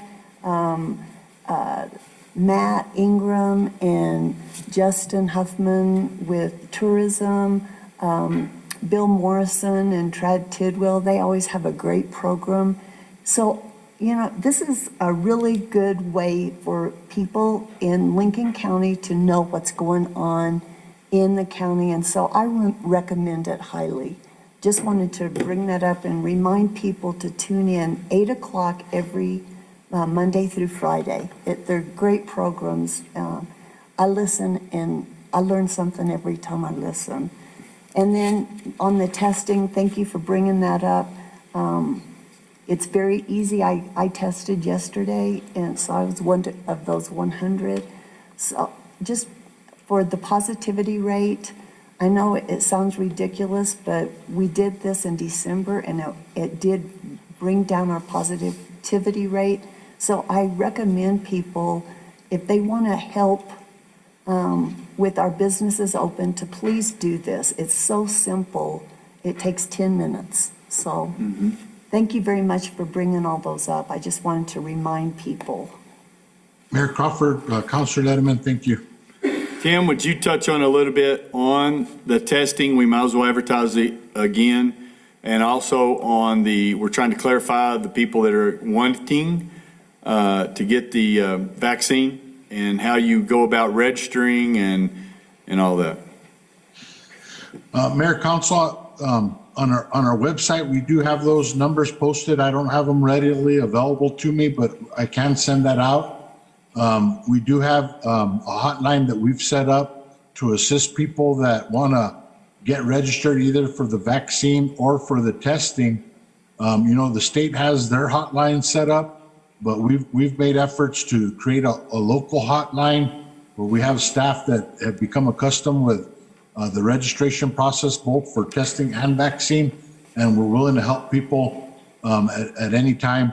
In addition to that, if people want to test with the test sites that we've set up, Joe and the fire department and several of our employees have taken a leadership. We do have a staff member at each one of those sites throughout the rural part of the county. And if they for whatever reason cannot get pre-registered, show up on site, and Joe or whoever's there will assist them right on site. So, we're trying to overcome any barrier that people may have to trying to get tested. But on, the next 3 weeks, we're going to have test sites set up in rural Lincoln County. Today they were in Capitan. They'll be in Capitan again tomorrow. Then they'll move to Carrizozo. Next week, they'll start again on Monday in the Downs. Then they'll go to Capitan, Corona, and then Carrizozo. And they'll follow that same pattern for the next 3 weeks. We also had people reach out to us from the Valley, and the superintendent down in Hondo would like to set up a test site in Hondo to try to provide some testing services to their residents that don't leave that area very often. So, we're making an effort to really increase the testing, and we've changed the messaging to where it's not just, people that are symptomatic or have been in direct exposure, but opening it up and encouraging everybody so that we can meet the red, green, yellow gating criteria. To get the businesses open, that's the ultimate. That's the main goal. And I have it's CV as in coronavirus, cvvaccine.nmhealth.org. Yeah. And again, that's on our website that we do. And then there's a phone number locally that we have, I think Jasmine handles a lot of those, that they will get you signed up for a corona vaccine. And that's just the 575-802-5048. It's 575-802-5048. And they're doing a good job to try to overcome any kind of barriers. And I did receive the vaccine, and I have, the side effects are that I'm sleeping very soundly at night these days. And I may have lost a couple of pounds. All right. And so I don't know if that has anything to do with it. I don't know if it's true, and what's the Unrelated or related? Yeah, unrelated or true, and related. So You got a different vaccine than Mayor me. Mayor Crawford, the last thing that I want to express on that is IRA has been very cooperative, working with me, talking, communicating on a daily basis. And a lot of the outreaching communities, Capitan, Corona, Carrizozo, the Downs have all been very cooperative. So I just appreciate everybody's efforts. Ira Pearson, the county manager, yes. Okay. Oh, Mr. Mayor, I had a question for Tim. Tim, as we go to these different communities, are we coordinating with the health clinics that are in each of those? I realize that Corona's only open one day a week, but Carrizozo certainly, with the dental clinic and the medical clinic, are open daily. Mayor, I know, Mayor Counselor, I know in Corona, we set it up on the same day that they're having their clinics so that we can, ensure that when people are coming in throughout the rural parts of the county off of the ranches into these various communities, that they're coming in and that service is available, so they're not having to make additional trips. And where will your testing sites be for Carrizozo? Carrizozo is set up on 12th Street. That's the site that they selected down in Carrizozo. And the clinic's aware or not? I do believe the clinic is aware. We've partnered with the local governments in each of the entities, and we've asked for grassroots promotional efforts in those communities. So, we've allowed them to make a selection on where they were setting those up. Thank you. Anything else? Okay, thank you. Mayor Crawford, Councilor Jackson, I will follow up and make sure that the clinics are aware of the test dates and times so they can help promote that as well within their respective communities. Yeah, I was just thinking about the spatial relationships. You got the sheriff's office straight across the street from the clinic, and for people that are coming into the clinic and then going elsewhere, I think there'll be a drop-off. That's my only concern, because there's plenty of room around that area for both. How are they setting up for it? Mayor Crawford, Councilor, we actually mobilized and set up some mobile tents for them. Their local emergency managers or firefighters are working with us on traffic control and things of that nature from each community.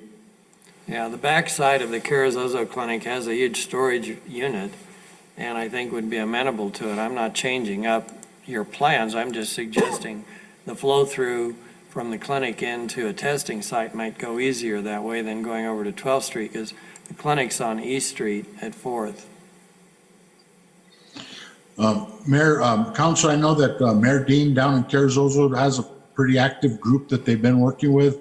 So, we just took their suggestions and are working with them. Well, yeah, if the word is out, I certainly don't want to change it up and make it more confusing. So that's fine. As long as the clinic can know that maybe they can direct people as they leave the dental clinic or the medical clinic, that's available to them at no cost. we'll make sure we communicate. And, just for clarification, we got clarification that, the DOH sites do bill the insurance companies, but there is no cost out-of-pocket cost to anybody getting tested. Thank you. Okay, anything else for the manager? Okay, thank you very much, Tim.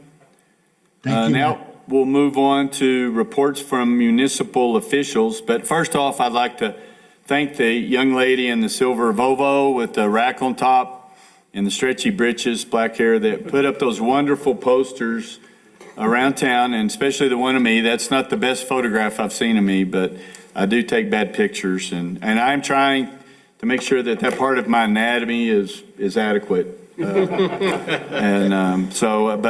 Again, people don't realize everything that the village is doing, and here's another example with trying to get people tested so we can help combat the numbers that we've been forced to live under, so we can get our businesses open to yellow and then to green. And so that's just another example.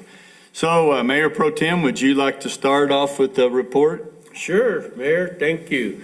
And yes, Tim, I appreciate your report on all the testing and vaccination information and stuff. But I'll start off with Christmas. It's January and we got to get ready for December of 21. No, I just said that there because I'm still getting mucho kudos of the light decorations over at Wingfield Park and applause that we're keeping it up till the 17th of this month. So with that is, again, Parks and Rec did a really good job. I have my sister-in-law, her and her husband were visiting Sunday night. And I told her, remember how we used to argue of lodger's tax money for Christmas decorations back in the day? And she did remember, but even Cindy said, I give kudos to Parks and Rec and decorating that with lodger's tax money. So hopefully we'll continue with that and going on. But also to compliments, of course, all the departments, but I thank the water department for the quick reaction during the water leaks during the holiday season. There was few in the neighborhood, some by business, that they were, well, when I got the calls, they were fixed like within a half a day. And so kept operations going here and there. I'd also like to state that Randy Kane called me up and invited me to go to a tour at Plant 3.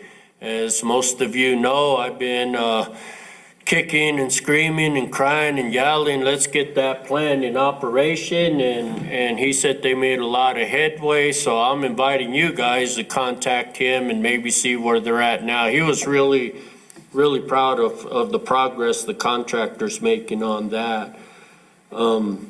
So yeah, I mean, I'm going this Friday at 10 o'clock. I believe two of you guys could go with me if you want to. But contact him if you want to get it. And he said Fridays is best because the contractors work 4/10s. So Fridays, they're not in construction mode and stuff, and it's easier to get around and stuff right there. So, then also, I really applaud the finance department, the whole village, all of you. Because the last time I remember an award recognition from finance had to have been over 25 years ago. I think Leanne Boswell was the finance director, and seeing that award, of course, I believe Joe, John, and you, Mayor, maybe you, Tim, were here when we had that over 200 findings in our finance in an audit. And it's just a huge accomplishment for Judy and her crew and everyone, really. It is an award well received and should be recognized more and more. But with that, Mayor, that's all I have for now.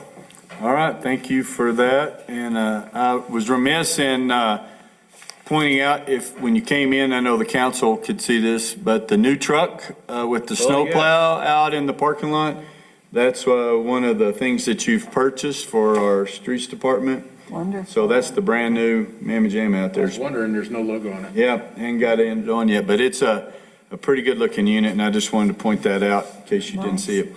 Okay, how about Counselor Cornelius? All right, thank you, Mayor. So I got an email from a lady that lives in a senior housing project that there were a bunch of people there that didn't have access to computers, couldn't register for the vaccine, and wanted to know if we could do something. And I called Ron, and he said, call Jasmine. And thanks to Jasmine and the doctor's wrath, they're setting up a clinic over there for them to all get registered and vaccinated. So Wonderful. in one day, that was pretty amazing. And I'm not sure if that was a village job or Department of Health, but they took care of it. And I appreciate it. Great. Awesome. Right. That's all I've got, Mayor. Yeah, and I appreciate that. You said the doctor's wrath, you're right. They had a lot of volunteers that are volunteering down at the clinic to get people that want to get vaccinated in there and out, and so they are much appreciated, and a lot of volunteers. And again, the community, we have such a wonderful volunteer base here that we're so lucky to have. In case people don't know it, there's a plexiglass in between all of us if you can't see it, so we are adhering to COVID safety practices. I just looked on the camera and you really sometimes can't tell. All right, Councilor Letterman. Yes.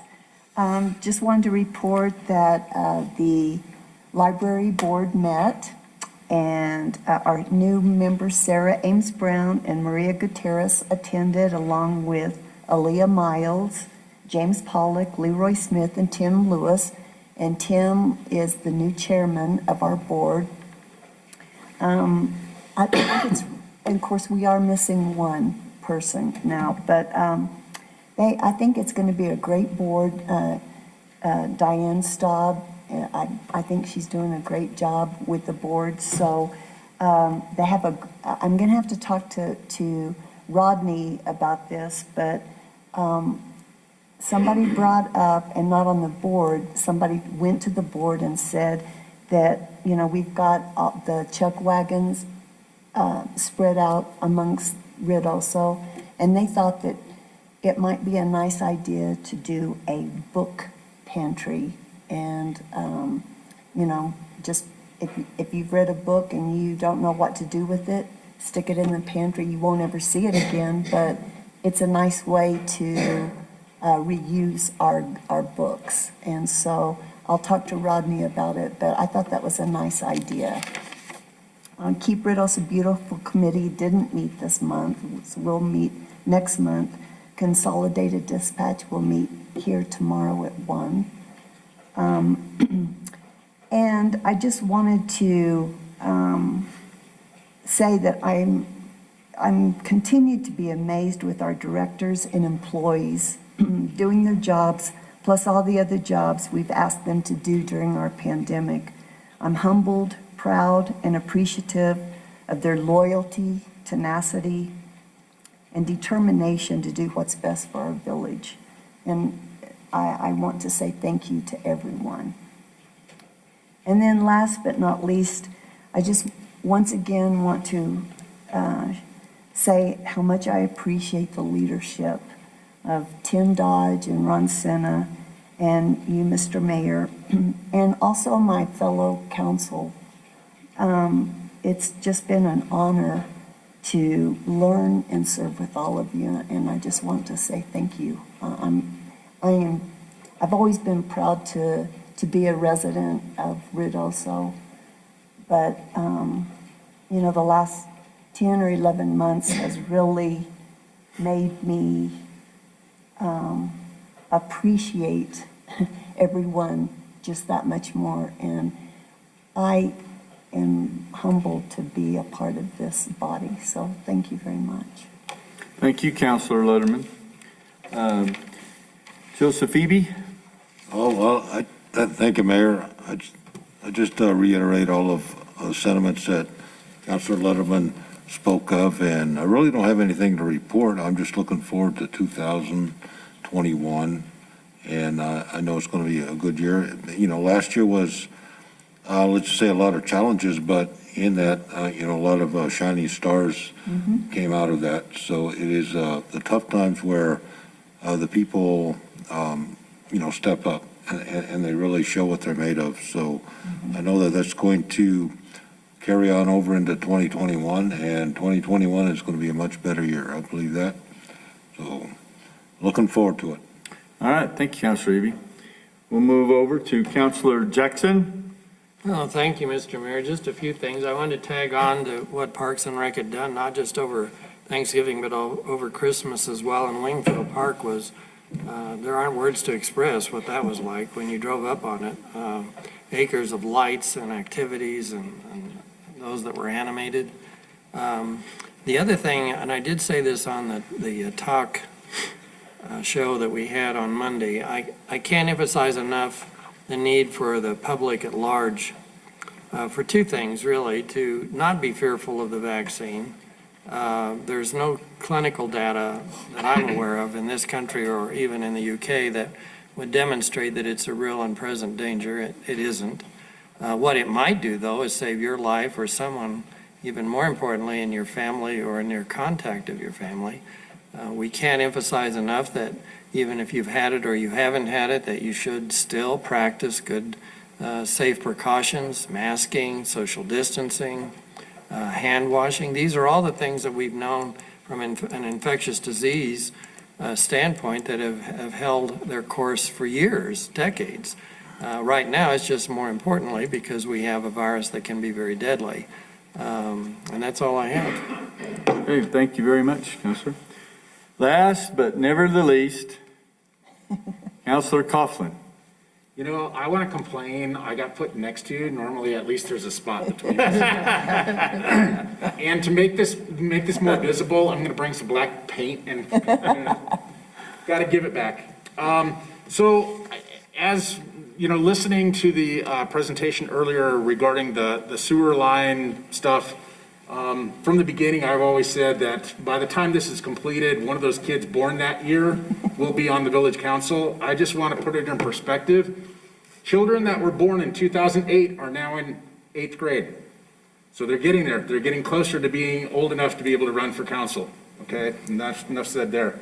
I also want to say that the awards that were presented today, they were presented and I really appreciate the fact that it's but in reality, those awards go back to the departments, go back to our staff, go back to our directors, because they're the ones that are really doing the work. We sit up here and we got the easy part, and they're the ones that are doing that, and it's showing that what we're doing, we get some people that occasionally complain, you're not reaching out enough. Well, heck, to win a national award for community involvement in the planning process, that says a lot, that we are doing it. It may not be perfect, nothing's ever perfect, but we're reaching out and we're getting people involved, and that's really important. The last thing that I have to say is lately, there's been a lot of hate and ugly in this world. And Susan, you kind of said it, everything in just that one little thing is, you're proud to be here on this council and work with all of us, and I am too. I'm proud to work with each and every one of you because we all come from different backgrounds. We all have different, up until maybe this last year, some of you, I didn't even know what your political beliefs were. And that's the way it should be, is that we're all getting together. But I want everybody to remember that everything going on, please remain civil, be respectful. The next generation is looking us for the inspiration. So calm down, folks. Let's be civil, let's be adults, let's be personal, and let's get through this. That's it. Well said. All right, well, thank you, everybody, and I'll remind you about the easy part here in a minute when we're talking about the horses. So we'll move on to our public hearings. I know we have some people waiting on that. So we have public hearings that we'll move into. In compliance with the Attorney General's Office mandate requiring the Open Meetings Act during COVID-19 state of emergency, the governing body will accept public input via email at clerk@ruidoso-nm.gov.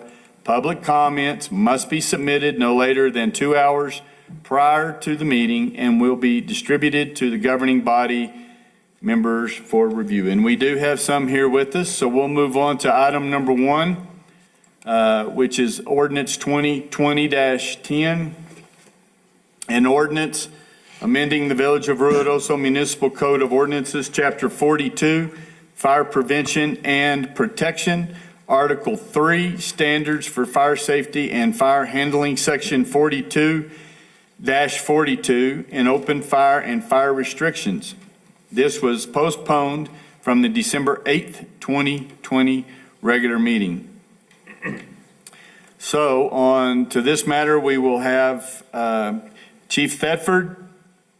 And do you have the Assistant Chief Morrow?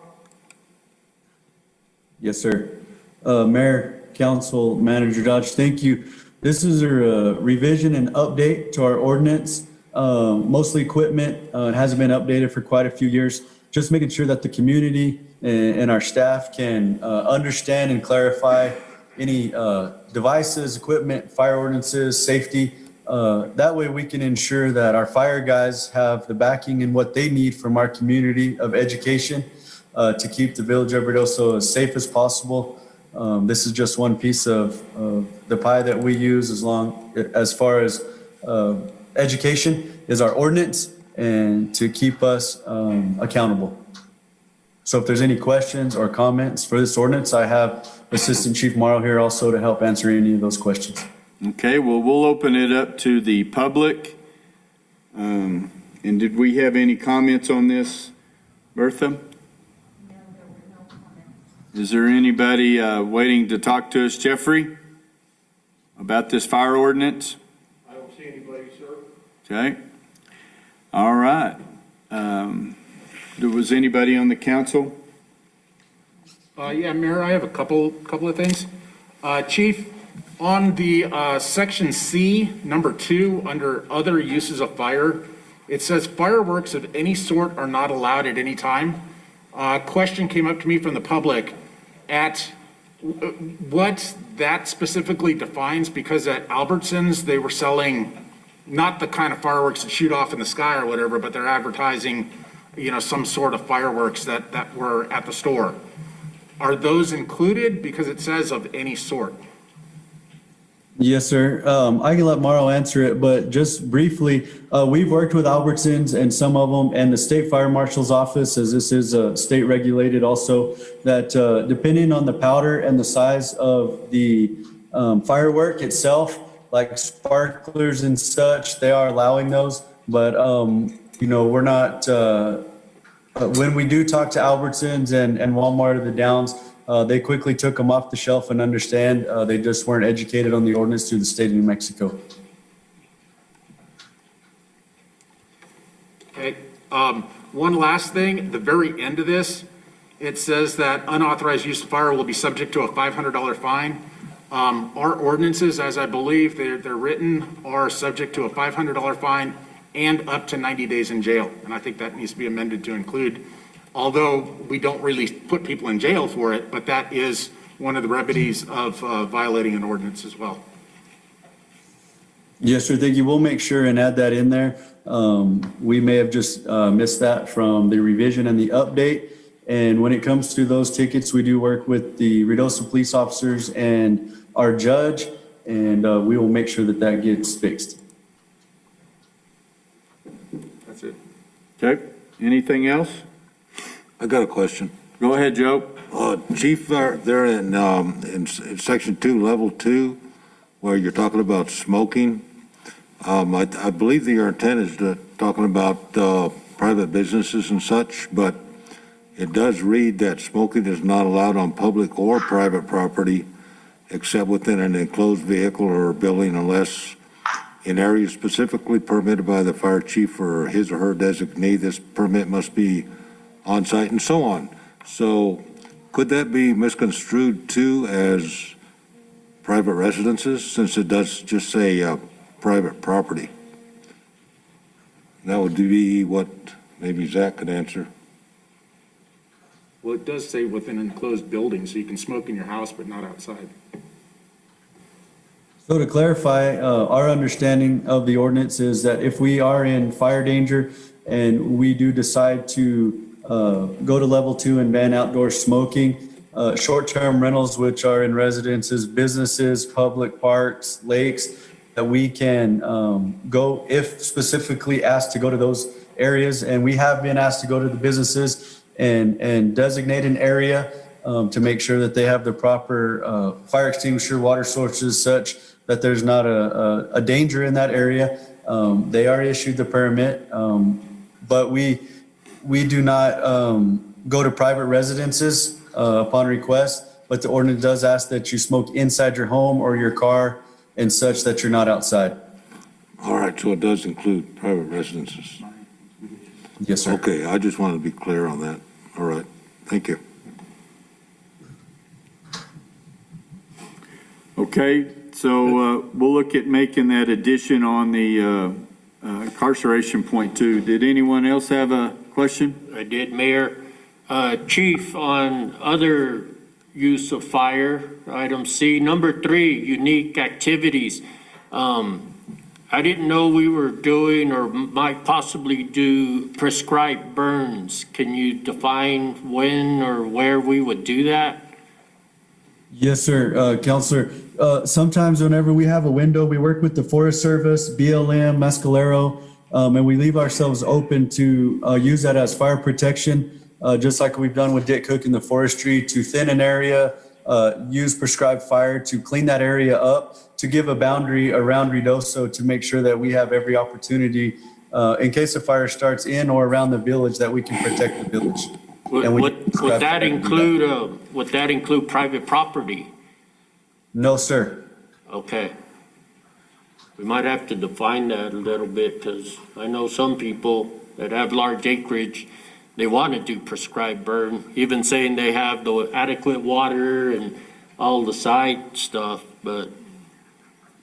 And so Counselor, we will clarify that, because the prescribed fire will be through the fire department and or our cooperators in the county and the feds and the reservation. We do not allow any private residents of burning trash or prescribed fire for any other reason. So we'll clarify that for you. Okay. And it does say that they need to be issued an open fire permit, so when they go to apply, they're not going to get it. Right. Mayor? Yes. And Chief, would you have any objection on that last subsection that talks about the fine, and you're going to amend that to include possible jail time? Would you have any objection to striking the title of that subsection, which currently is unauthorized use of fire, and changing it to penalties? No, sir, Zach, we will make sure that that happens, and we'll work with you to make sure the verbiage and everything is clear and understood. Okay. Thanks, Chief. Thank you, Mayor. Okay. All right. Anybody else have any questions? Okay, thank you, Chief. We'll close the public input portion of this, and we'll go ahead and see if we can take a motion. Is that right, Bertha? Yes, sir. Do you want to take a motion and add those revisions that were stated? Okay. Can we get a motion? Mayor, I'll go ahead and make the motion to adopt ordinance 2020-10, an ordinance amending the village. Wait, hold on. Would that be the proper ordinance since we're in 2021? Since this is carried forward? Chief, it says ordinance 2020-10. Should it reflect? Yes, they were actually originated in December, in 2020. Okay. So they kept the same ordinance number. Okay, got it. Because they were postponed from the December 8th meeting. Mayor Crawford, we can't hear Bertha. So, for some reason, she's not, doesn't have a mic on or whatnot. Oh, I don't. I was telling them the ordinances Go ahead, Tim.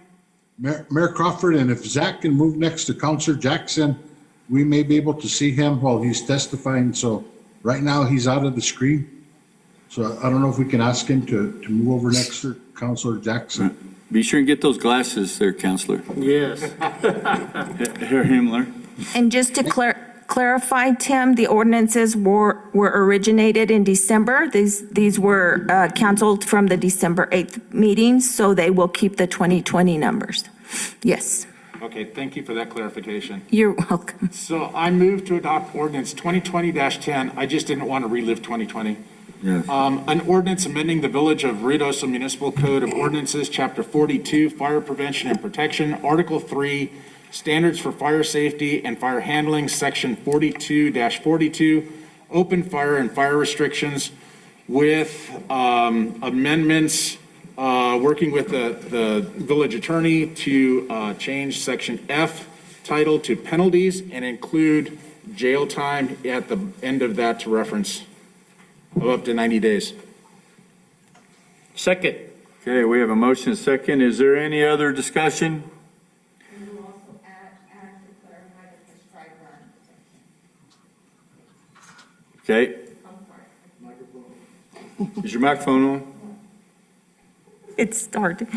And we'll also add to clarify the prescribed burn section, Thank you. as it was stated. Is that okay with you there, Counselor? That's fine. To me, it's not needed, but I don't have a problem doing that. And you accept that? That's good. Okay, we have that. It's accepted. Roll call, please, ma'am. One moment. Okay. Counselor Coughlin? Aye. Counselor Salas? Aye. Counselor Cornelius? Aye. Counselor Letterman? Aye. Counselor Eby? Aye. And Counselor Jackson? Aye. All right, thank you, folks. We'll move on to item number 2, is the ordinance 2020-11, an ordinance amending the Village of Ruidoso Municipal Codes of Ordinances, Chapter 86, Utilities, Article 2, Water, Section 86-33, Drilling of Domestic Water Wells within 300 feet of municipal water distribution lines prohibited, and Appendix A, Fees, Fines, and Penalties. This was also postponed from the December 8th, 2020 regular council meeting. And we'll have this for public input. Was there any public input made, Bertha? None? No, sir, there was nothing. And I'm sorry, Mayor Pro Tem, I'm stepping on your toes. That's usually That's all right, man. the solace question. So to bring this for discussion, we have Eric Boyda. Mr. Boyda, would Thank you, you Mayor please? Crawford and councilors. I'm Eric Boyda, the Water Resource Director. In my time working for the village, we've had a couple of domestic well applications in town. And in that process of working with Zach Cook and comments from our village manager, Tim Dodge, we wanted to clarify the application process so that it was a more thorough process.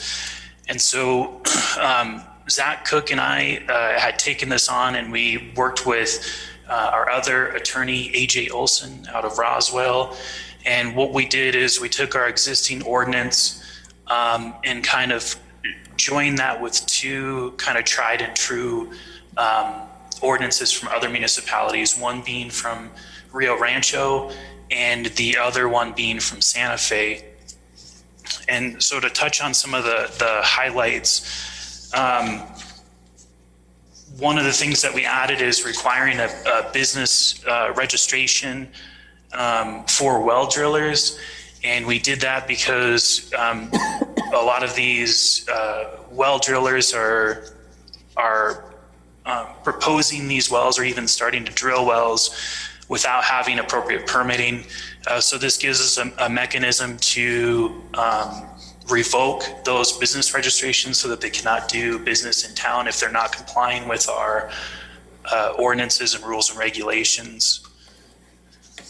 The other thing is having a defined process for applications where the applicant needs to file a survey showing that their property is not within 300 feet of a distribution line.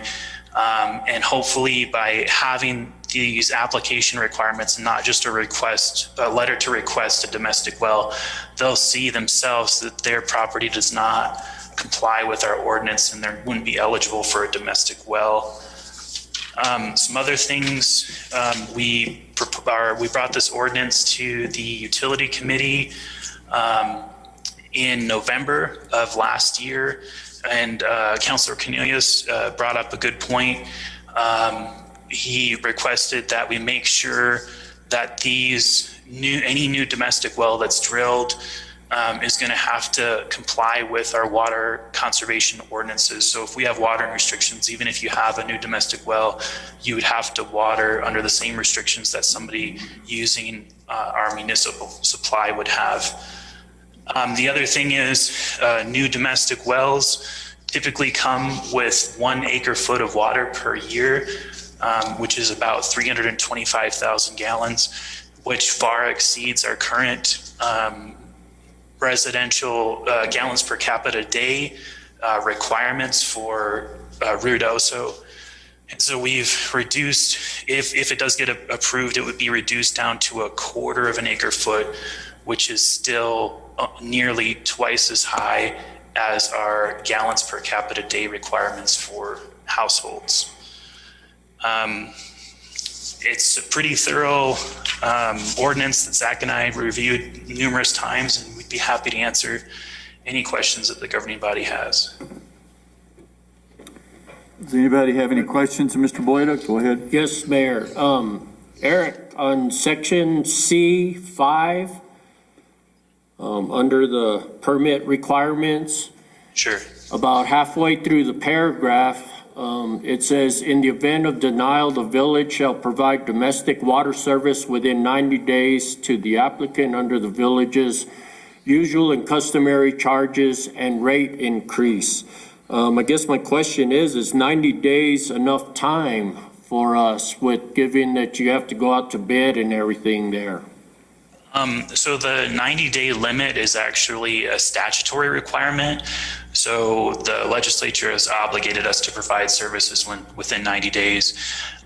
So one of the things, though, is if somebody is within 300 feet of a water main, if we were, say, to extend the piping down the road, that's something that we wouldn't have to have engineered. It would be underneath the required distance. So we could provide that extension in-house, but most likely the person would just be connecting a service connection to our existing line, and there wouldn't be an extension of our existing water mains. Okay, I understand that. And then my other question is in C14, is the 20-foot easement, is that normal easement width? And the reason why I say that, councilors, is I have a 10-foot easement in the back of my property for utilities. And so a 20-foot easement gives us the best opportunity to be able to maintain and have the spoils pile to the side of the trench. I think that, a lot of times if we run an easement along the edge of a property, it will be split between two different owners, and there might be a 10-foot easement on either side. And I think that, as long as we maintain that 20-foot easement, I think that we can work with owners. And so we could propose to have this, say, up to a 20-foot easement. That way, if there is two owners that would dedicate that easement on their properties, it would be restricted to a 10-foot. I like that idea, up to 20 feet. That's all I have, Mayor. Anybody else? So what's the mechanism? Because I know we've got into it before, where property owners have petitioned the state. They were given the permit. So are we reaching out to all the drillers? I mean, how is the property owner made aware of this process? So that's why we have this public hearing now. So we are advertising to the public this process, but let's say that it's 5 years from now, Eric, and we're not on this anymore. How does a new person that's coming to the village and buying a piece of property, how do they know? Is it through the planning and zoning when they're talking about construction of their house, their property? That's what I'm asking about. This public notice is just a small portion. I've been working extensively with the Office of the State Engineer in Roswell, and they're making sure that their staff are aware of this ordinance. So we already have an existing application process. It just wasn't very clear. The other thing too is on the OSE, they have a well locator tool that is part of their application process for domestic wells. And we've uploaded our GIS shapefile that shows that we have restrictions in our ordinance. And so that will hopefully trigger it with the OSE to help remind them. But it is something that we'll have to be aware of when somebody is applying for utility service in town and we can't provide water services to them to show them this process.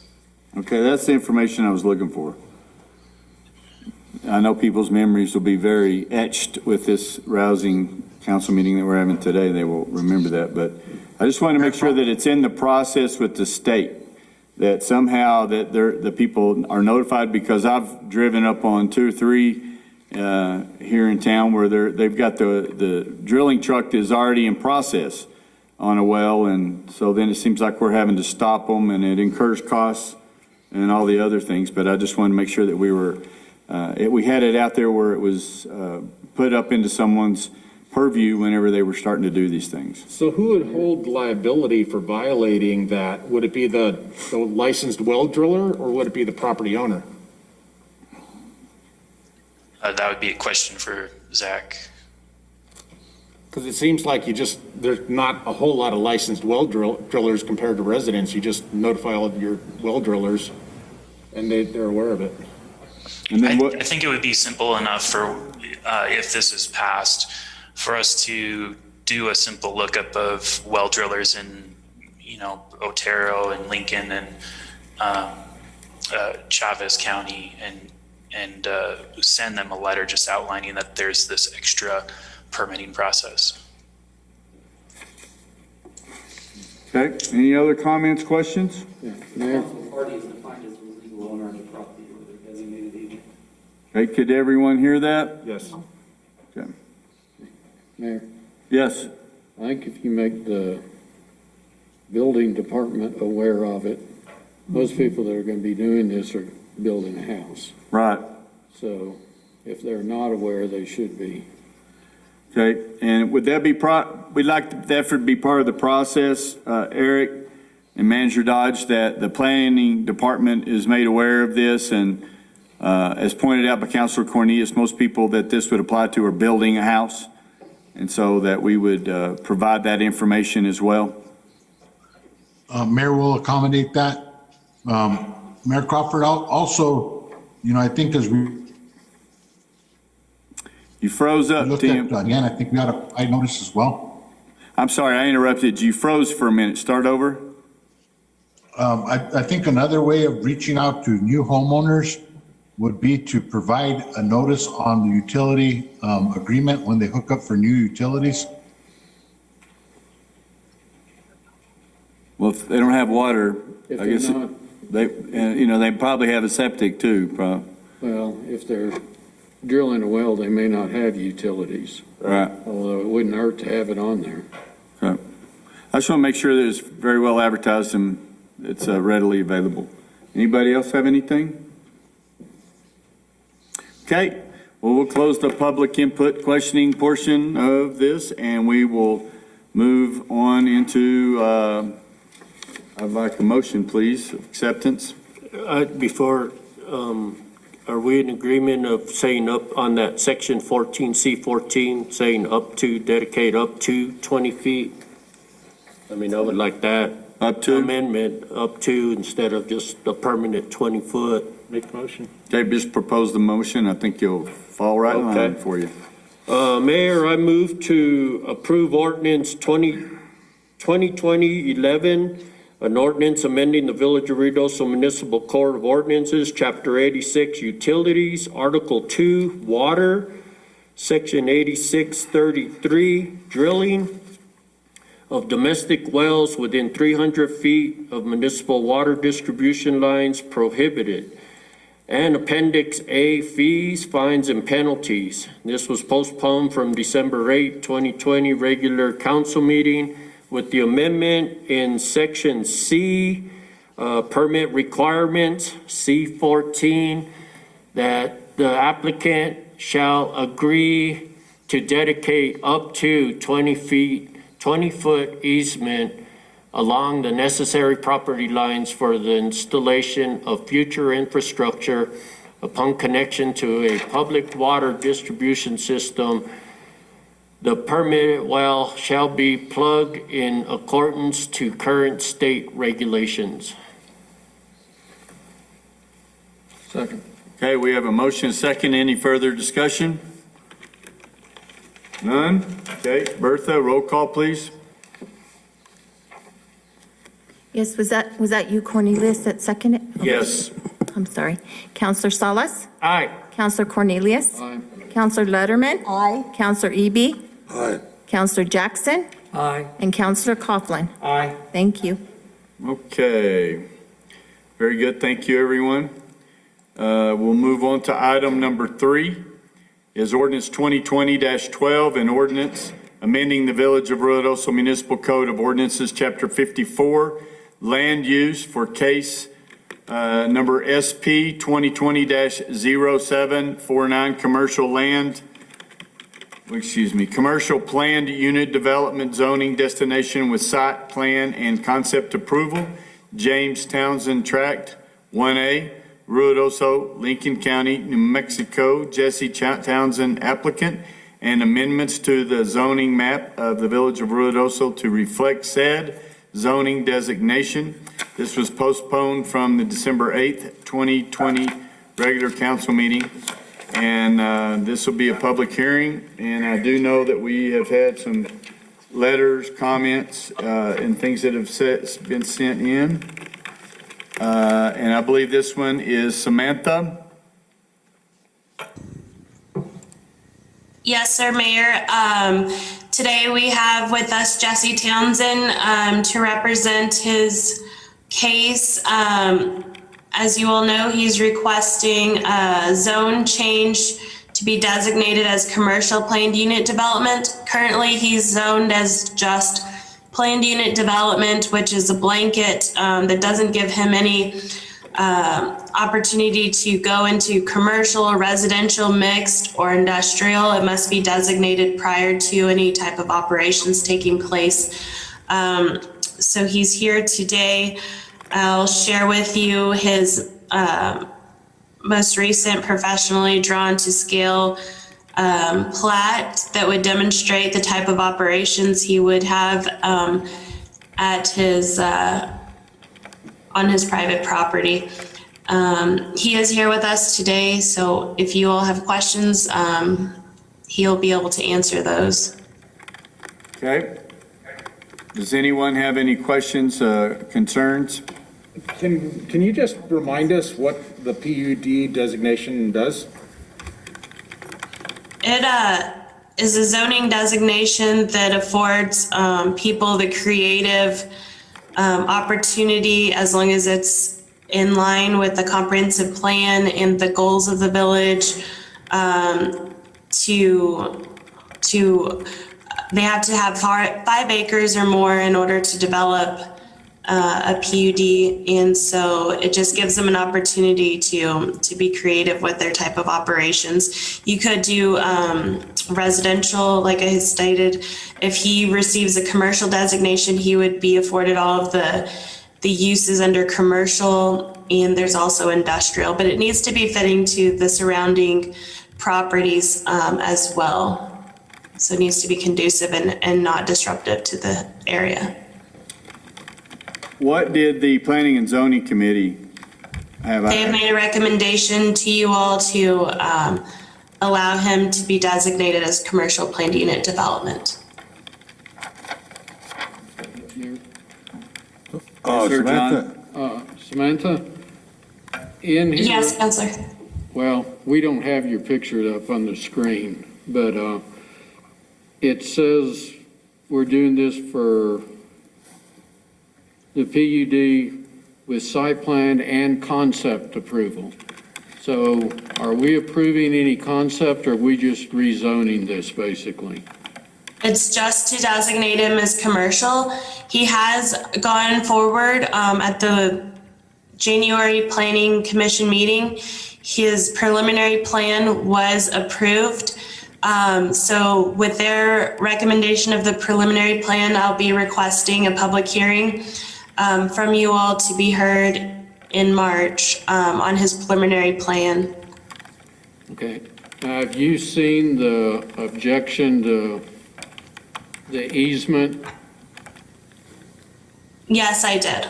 Okay, is that a concern? Is that going to be addressed in the,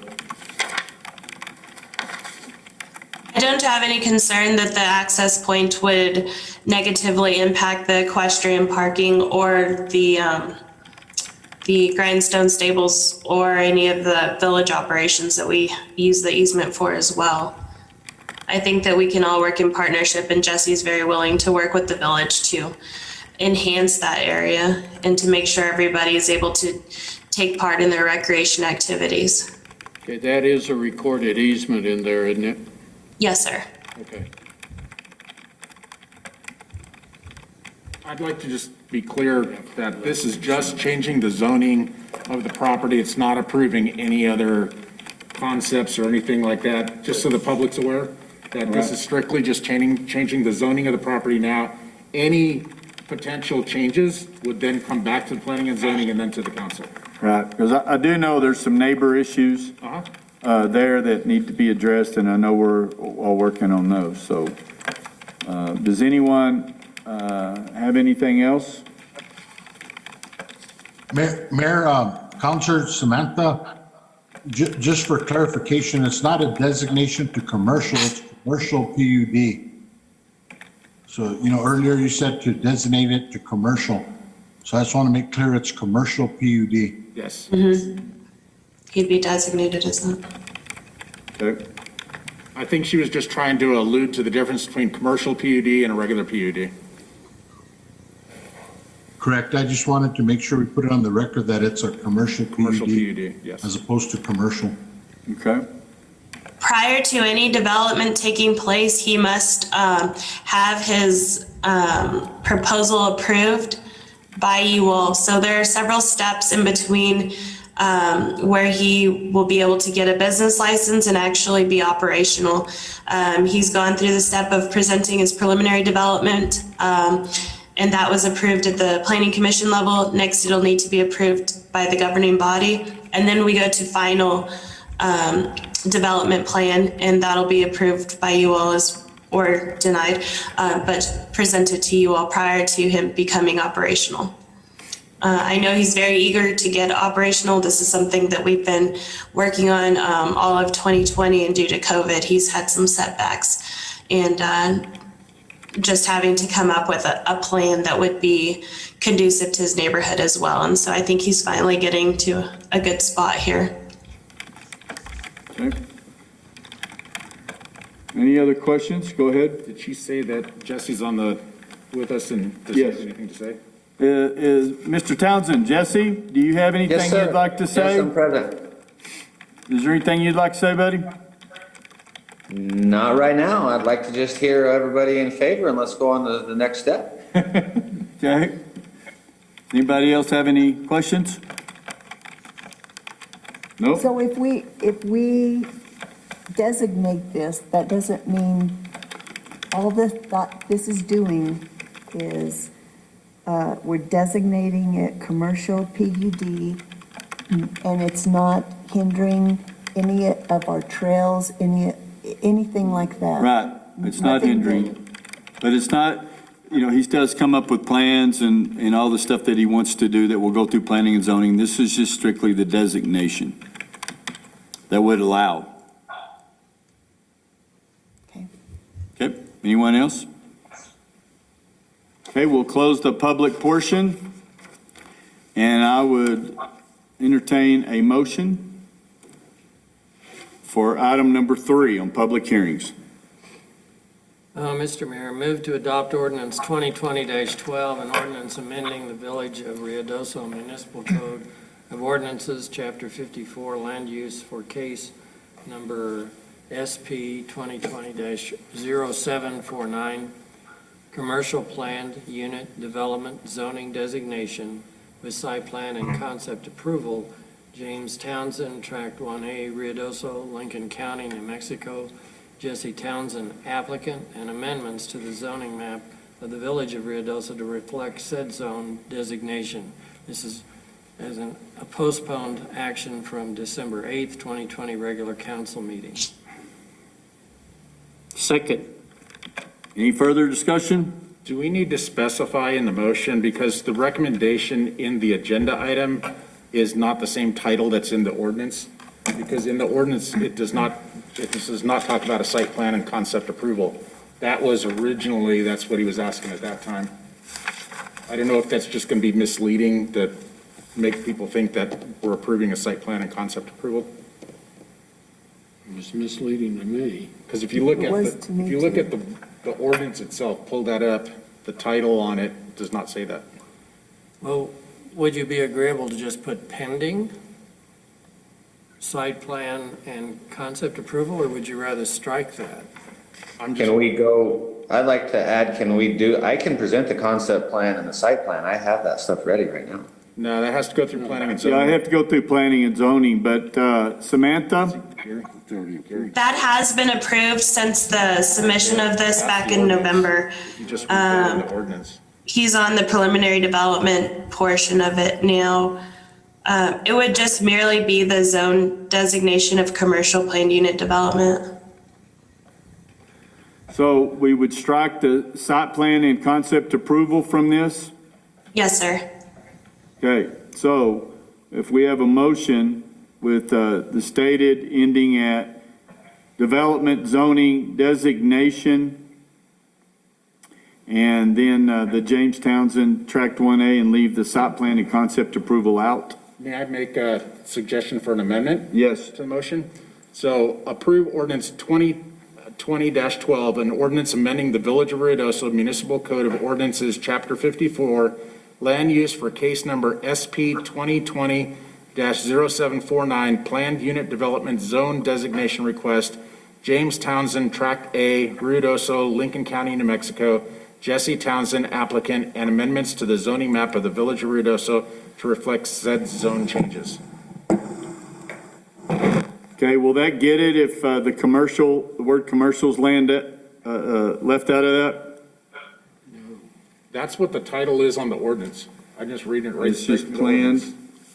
Mr. Mayor, it might be easier if I were to withdraw the motion Okay. and have you present as a substitute motion, not a substitute, but a new motion regarding this activity. Okay. I'll withdraw my second. Okay, so moved, and we'll look for a new motion, but I still have a question, because the ordinance here that I have 2020, where are you reading yours from? On the agenda item, it down at the bottom. There, you click on the link and it brings up the actual ordinance. Because the one I have printed actually has the word commercial. Commercial on it. And this one, Mr. Mayor, we definitely need the motion to state commercial planned unit development. That's not what the ordinance says. But yeah, you're right. It's not on the ordinance. It does say commercial within the ordinance, but not in the title of the ordinance. At this point, he's already designated as planned unit development. So then this ordinance is invalid. Oh. The part under the meeting date. Mayor, my recommendation is that, Mayor? yes, sir, go ahead. My recommendation is that you amend the ordinance for adoption and insert the verbiage in there, planned unit, commercial planned unit development. Okay. Okay, So you're just going to insert one word to clean it up? Yeah. Okay. Okay, so I'll move to amend, let's see, how are we going to do this? an ordinance amending. First of all, we need to amend the ordinance Well, approve the ordinance 2020-12, an ordinance amending the Village of Ruidoso Municipal Code of Ordinances, Chapter 54, Land Use for case number SP 2020-0749, Commercial Planned Unit Development Zone Designation Request, James Townsend, Tract A, Ruidoso, Lincoln County, New Mexico, Jesse Townsend, applicant, and amendments to the zoning map of the Village of Ruidoso to reflect said zone changes, and that we change the title in the ordinance that was presented to include the word commercial. Second. Any other discussion? He said A, it says here 1A. 1A. 1A, okay. Yep. I don't know if he just missed the one or. Did I? Yep. He said A, but I know he meant 1A. It's in print. So, but good catch there. I was looking at you and. Yeah, I know. Okay. And the author would take that as an editorial correction. Yes. Yes. Okay. And the second was. Solis. I second. Okay. Mayor Pro Okay. Tem. Roll call, please, ma'am. Counselor Coughlin. Aye. Counselor Salas. Aye. Counselor Cornelius. Aye. Counselor Letterman. Aye. Counselor Eby. Aye. Counselor Jackson. Aye. Okay, so that moved on. Now we'll move on to regular items. Item number 1, discussion and possible action on ratification of Village of Ruidoso and City of Ruidoso Downs joint resolution regarding All-American Ruidoso Downs Racetrack and Billy the Kid Casino. And does anybody have any questions on this from Timothy Dodge?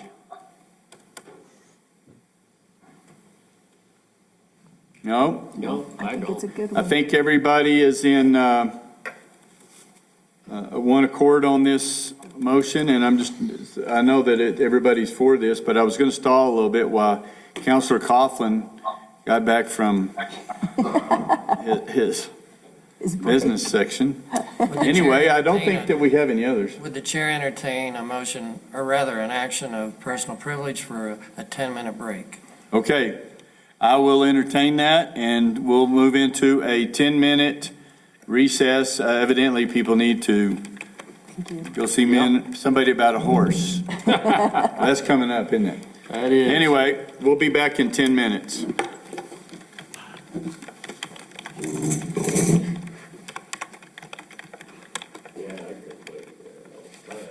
I'll wait till the public hearing's over and then go, I gotta go.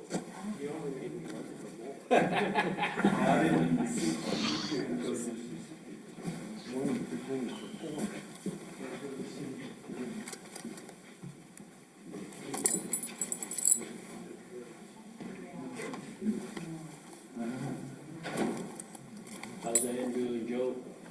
Well, she's doing a little bit better there. She's in the hospital right now there. Still in the hospital? Yeah, she's still there. She'll be there for, maybe she'll get out either to the rehab center, or if she's strong enough, we can bring her back. We're praying for her, Joe. Amen. Well, thank you. Appreciate that. Anything we could do, just let us know. I mean, Okay, well, thank you.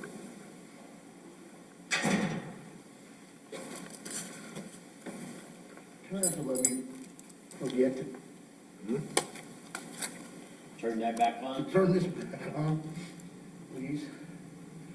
Now, what's that you're turning off or disconnecting? It's the recorder. Oh, okay. I have the microphones all muted. I don't think it's recording, but I'd hate to be wrong. Never know. That's right.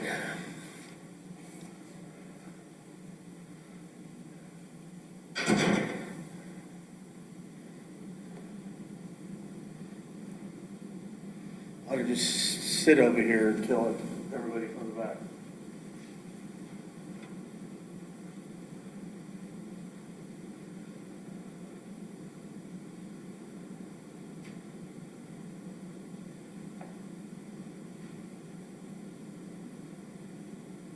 So you have our mics muted?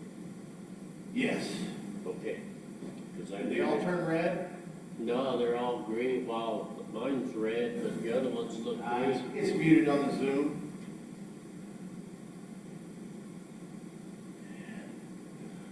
But you turned off the recording. And it's muted on the YouTube, and it's not recording. Okay.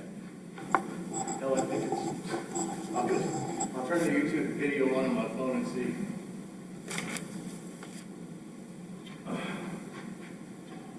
The guys that set all this stuff up, they all got a call and they had been exposed to COVID, so they had to go all aspects of Albuquerque without doing much teaching. Wow.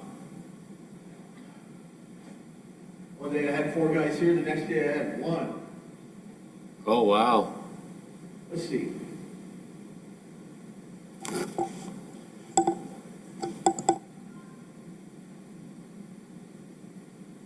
So James Rush just texted me the mics aren't muted. Yeah, me too.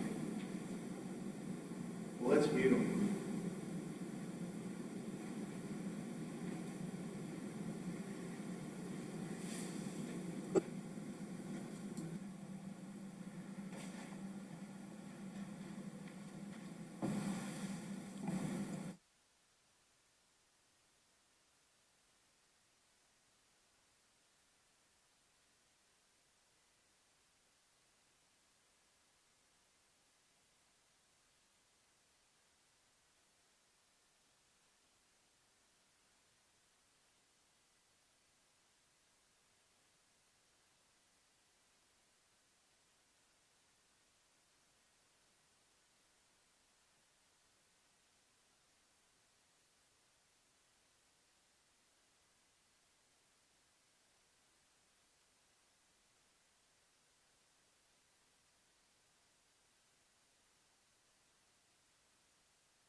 All right, I'm gonna start the recording again, and then I'll let you know when we're back.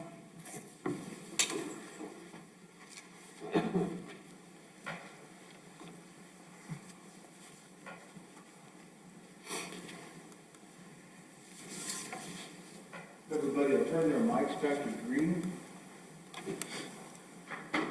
I've been turning mine off and on.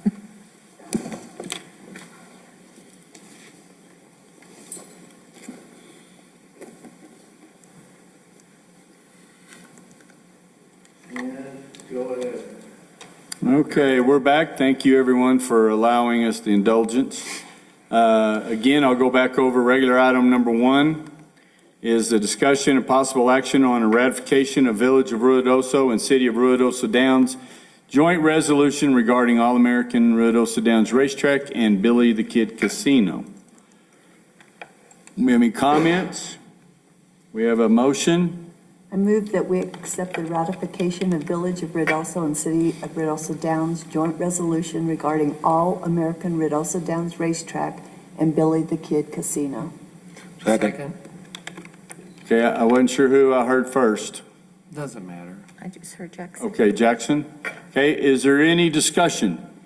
I'd just like to say, Mayor, that a number of the Native American casinos have been open because they're sovereign nations and they can be open.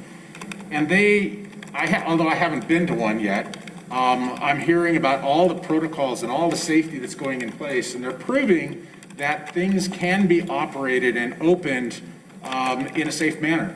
And I hope that our state governor decides to look at things and consider, allowing more things to be opened up.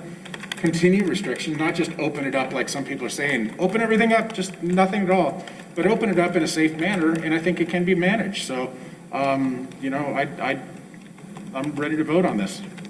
Anybody else? I was going to state it's a very good resolution, and I agree with Councilor Coughlin on that we would take all precautions whatsoever, and if any way we could expedite this to the governor's desk and just let her know, let us open up by the end of the month, is what I would endorse, and get this moving as quick as possible. Mayor Crawford, Yes, sir. if I may, Go right ahead. Mayor, I just want to state that, just for out there listening, the racetrack, the racing industry here in the state of New Mexico is one of it's the third largest industry in the state. And this is an industry cluster for Ruidoso, meaning that there's a lot of other businesses that are dependent on the racetrack itself. This resolution, we're asking for ratification on it because the Governor's Council on Economic Recovery was meeting today at 1:00 that we're doing everything we can to make sure that the governor is aware and gives consideration to the racetrack for opening. Absolutely. We had already put in the hands of several of the people that are on the Economic Advisory Commission this. And so I can tell you firsthand that the only way these tracks are going to survive in New Mexico, the purses are built off of the races. We have been in contact, or I have been in contact with the mayors of Farmington, of Sunland Park, and Hobbs, and of course, Albuquerque. But, if these things don't get open pretty soon so they can start building pots, then there won't be any horse racing in New Mexico. Sunland is due to start in February if they can get their casino open. And then, of course, Ruidoso follows the end of May. And we all know what a big turnaround that is. And as Tim was describing, a cluster of businesses for this industry, it is vital to this part of the county for sure, and all to the state, because the number one industry in New Mexico, as we all know, is oil and gas. We know what's happening to that. And the number two industry is tourism, and that's on its backside right now. And so this is one of the things that we're hoping that the governor will consider. They have the safe COVID practices. They've spent the money on all the ensuring is safety for their patrons with plexiglass and things throughout. So we really hope that she takes a look at this, and this is another attempt to open our businesses up. And I agree with Councilor Coughlin and Mayor Pro Tem. Okay, we'll take a vote. We already did. Oh, you already took a vote? Yes, yes, you did. Counselor Letterman made a motion to approve it and Jackson seconded it. So we'll do a roll call. That's what I mean, a vote. Oh, okay, I'm sorry. Roll call. Counselor Letterman? Aye. Counselor Jackson? Aye. Counselor Coughlin? Aye. Counselor Salas? Aye. Counselor Cornelius? Aye. And Counselor Eby? Aye. Thank you. I think maybe I've been watching too much Netflix or something. I don't know. I thought a vote and a roll call was what a vote was. It's the same. Yeah. Go there. Okay, now then, this is the one that I hope everybody got their popcorn and their pencils, and that we're going to discuss. Item number 2 is discussion and possible action on adoption of a resolution 2021-03, a resolution calling for the New Mexico Livestock Board to comply with its statutory duty to relocate wild horses within the boundaries of the Village of Ruidoso, and calling on the Mammal Division of the Museum of Southwestern Biology at the University of New Mexico to exercise its statutory authority to control the wild horse population and the boundaries, within the boundaries of the Village of Ruidoso. So I know that we didn't come up with all this language ourselves, so I would like to ask our attorney, Zachary J. Cook, where we came up with all this, and if you can give us a little background on why. Mayor, may I do a brief introduction? Sure. Mayor, as we're discussing this, I just want to put it out there that there's a lot of calls that we filled there at Village Hall, some in favor, some opposed, some people talking about, calling in even prior to the drafting of this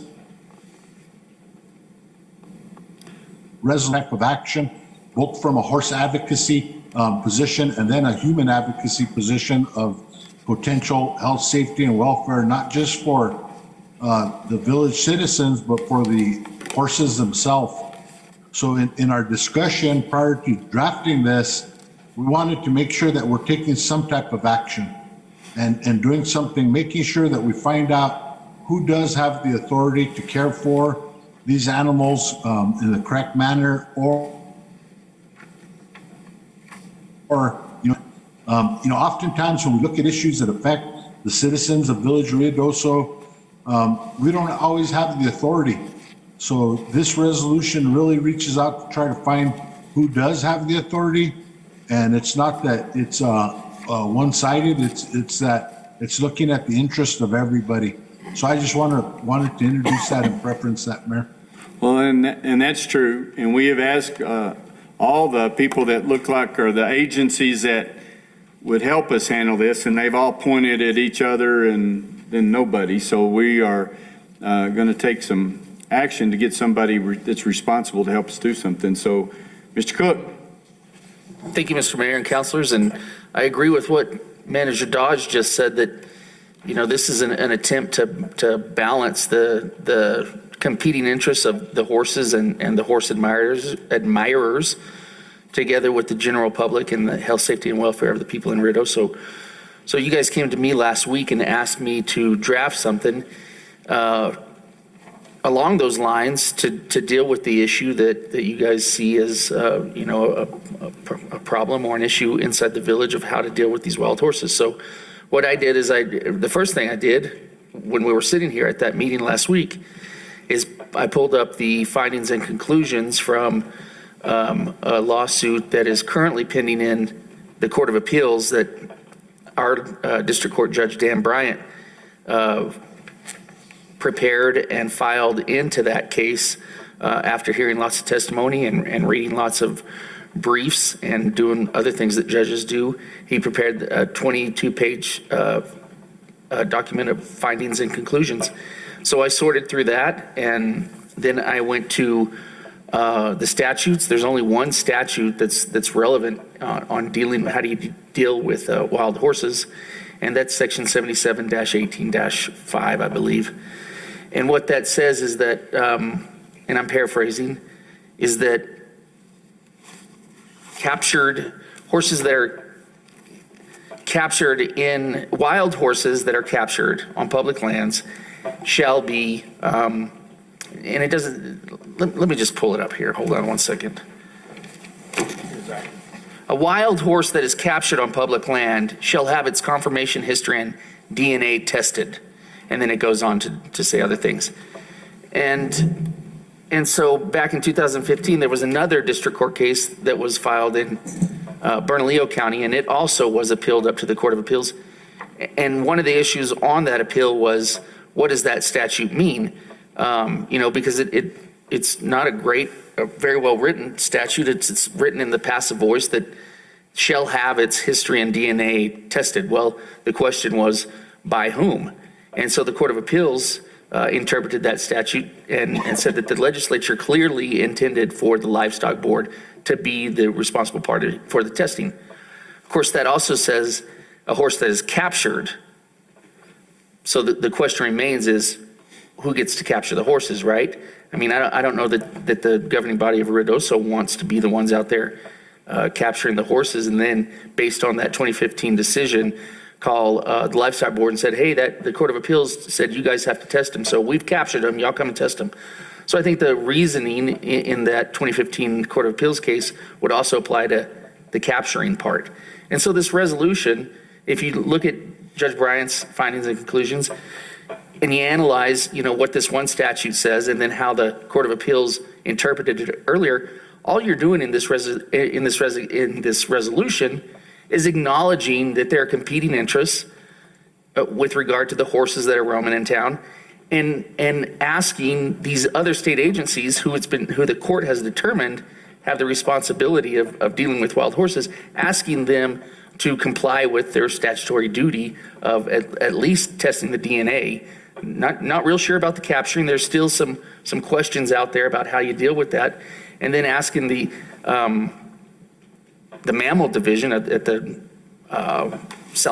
University of New Mexico Southwestern Biology Museum, whatever it is, asking them to also help the village come up with ways to manage the population if the population is at a point that it can be managed or needs to be managed. That's really all you're doing here. So I think you're addressing the issue in a very appropriate way.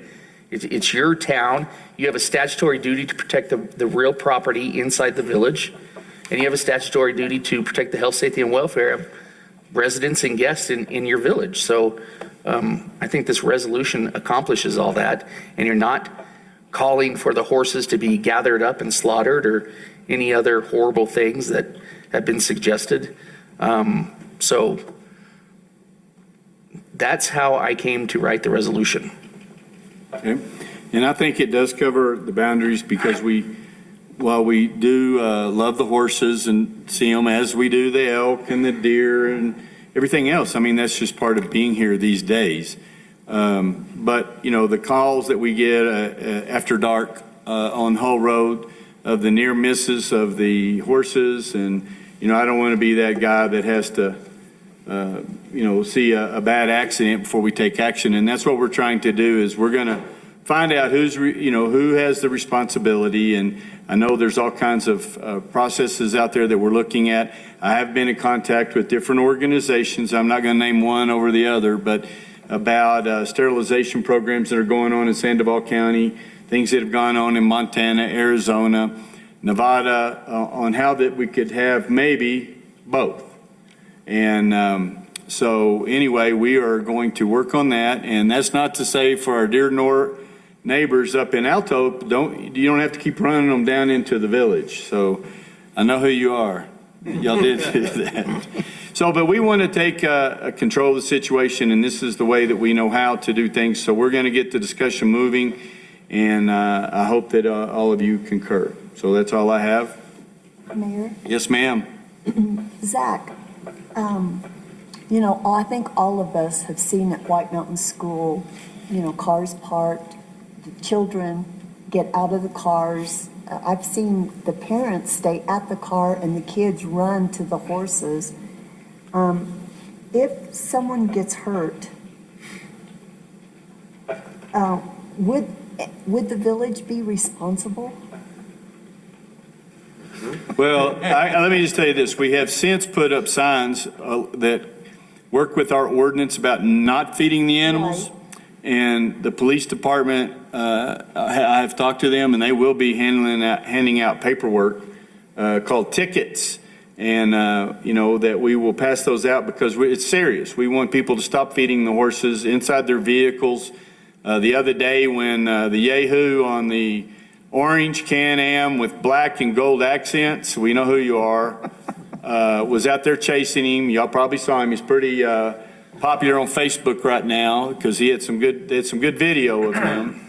But chasing the horses, and there were people out there, and those horses could have turned and ran the wrong way, and there's children and people out there all the time. So we don't want that. And so we want to admire the animals from a distance. You don't need to be feeding them. So we will be out there enforcing that. So I just wanted to warn people again to limit the liability, because I know you can't absolve yourself of all liability, but we're putting up the signs and we're going to make all the efforts to deter people from getting outside of their cars and whatnot. So that's just my take. Do you have anything you want to add to that, Counselor?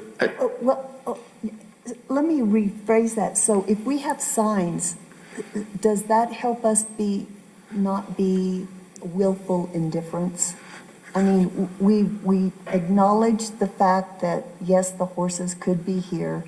Please do not feed them. Please do not get out of your cars and go to them. So, I mean, if we have signs, is that going to help us out a little bit? Counselor and Mayor, I would just respond by saying that if somebody gets hurt on village property and that somebody goes to talk to a lawyer, there's a very, very good chance that the village will be named as a defendant in that lawsuit. Then what about a horse? I've had the horses at my house. If something was to happen at my house with somebody, then they could sue me? That's your homeowner's insurance for you. Yep. That indicates they'll be pretty easy to capture. Well, I just, Put your head in the window. in all of the public input that we received, I love the wildlife just like everybody else does. I can remember a long time ago, you did not see deer, elk, and horses in the village city limits at all. But there was a doctor that wrote in that his 6-year-old son, a domestic horse, not a feral, but kicked him in the chest and he died.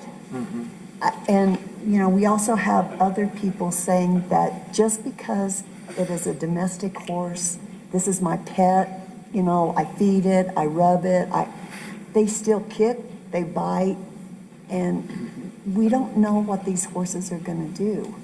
And so, I don't know what's going to happen. It's not that I like to watch them as well, but people are not being responsible, and they're not being responsible for them or for their children. And look at our beautiful fields that taxpayer money. I mean, we spent a lot of money, and the school district spent a lot of money on those fields, and it's just awful. So I mean, I think that we need to do something. And Mr. Mayor and councilors, that's why I made sure to put that into the resolution that, I mean, you do have a statutory obligation to protect and manage the property that belongs to the village in a responsible and way. So you don't, if something's out there being wasted, that taxpayer property, village property, then you do arguably have an obligation to take care of it. Anyone else? Well, Mayor, and I agree with Susan 100% because she was on the committee that got the fields approved. back in 97. And it was discussed back then at one time, and I believe there was an alternate of the project, but looking at fencing that area. At that time, I think it was for the deer and elk, or I don't know, but just that question came up to me as, can we fence that area? And the biggest concern is, like you said, just keeping out not only the horses, but the elk and the deer that have been over the years. And I said, well, I could, ask that. We're coming up to budget season, and I'll ask Tim and Judy if, maybe get Rodney to get a quote, what it would be. Now, we're talking, the size of the fence that's a baseball field, because that's where I said, you know what, there ain't no poop in the baseball field, and that's one solution right there. But I don't know what the cost would be or anything on that, but that might be a solution to protect the fields for their use. So it would have to be elk fencing? Yes. Very expensive. So my wife and I have had a lot of discussions back and forth. So my wife is a retired wildlife biologist, former district ranger for the Forest Service. I got a whole lesson on the Forest Service side of wild horses and BLM, which is completely different from what we're talking about. They fall under completely different federal laws than the state laws. I want to say, first of all, I appreciate every single person who has given us public input, except for one or two that were mean and nasty. Everybody was very respectful, stated their opinions, and I'll tell you, the one email that I got from, and we all got a copy of it, from Debbie Wilcox, she had some excellent ideas in there. Not all of it do I agree with, but she's got some great ideas. One of them is establish an ordinance that prohibits somebody getting within 20 feet of them. And it's like, that's one way to help protect them. But these horses have become so, for lack of better terms, domesticated or tamed. Somebody said, oh, you can just shoo them away. No, you can't. If you drive down the road and your window's down, you got a horse head stuck in your window. Friday morning, I went to leave my house, trying to back out of the driveway, and there's two horses behind the car. I went out there to the back of the car and said, hey, come on, guys, get going. And they just stood there and looked at me. Do you have anything to eat? And then all of a sudden, here comes three more, and then here comes a few more, and a few more. And I didn't want to back out because I didn't want to startle them. I was being respectful of the horses. They're wonderful beasts. I love watching them. And then eventually there was a gap, and I backed out, and I happened to be going in the same direction as the horses, and I was driving 3 miles an hour down the road, trying not to startle them. One of them stopped in the middle of the road to smell a big old pile of horse poop, and it's like, so I kept going past it. They're not fazed by human interaction, and that's part of what creates their draw by the public, and that's also what creates their danger to the public and danger to themselves. I mean, there's been horses that have been hit. I spent the weekend researching and reading all 22 pages of Judge Bryant's information. I also studied sections 77-18-5 of the wild horse statutes within the state and requiring the DNA. Everybody keeps pointing back to Judge Bryant's conclusions and findings. Well, that was really just about that one case with the horses and the livestock board. They didn't follow the law in those horses that they rounded up and took up to Santa Fe. They didn't test them. They're required to test them. Somebody needs to test them.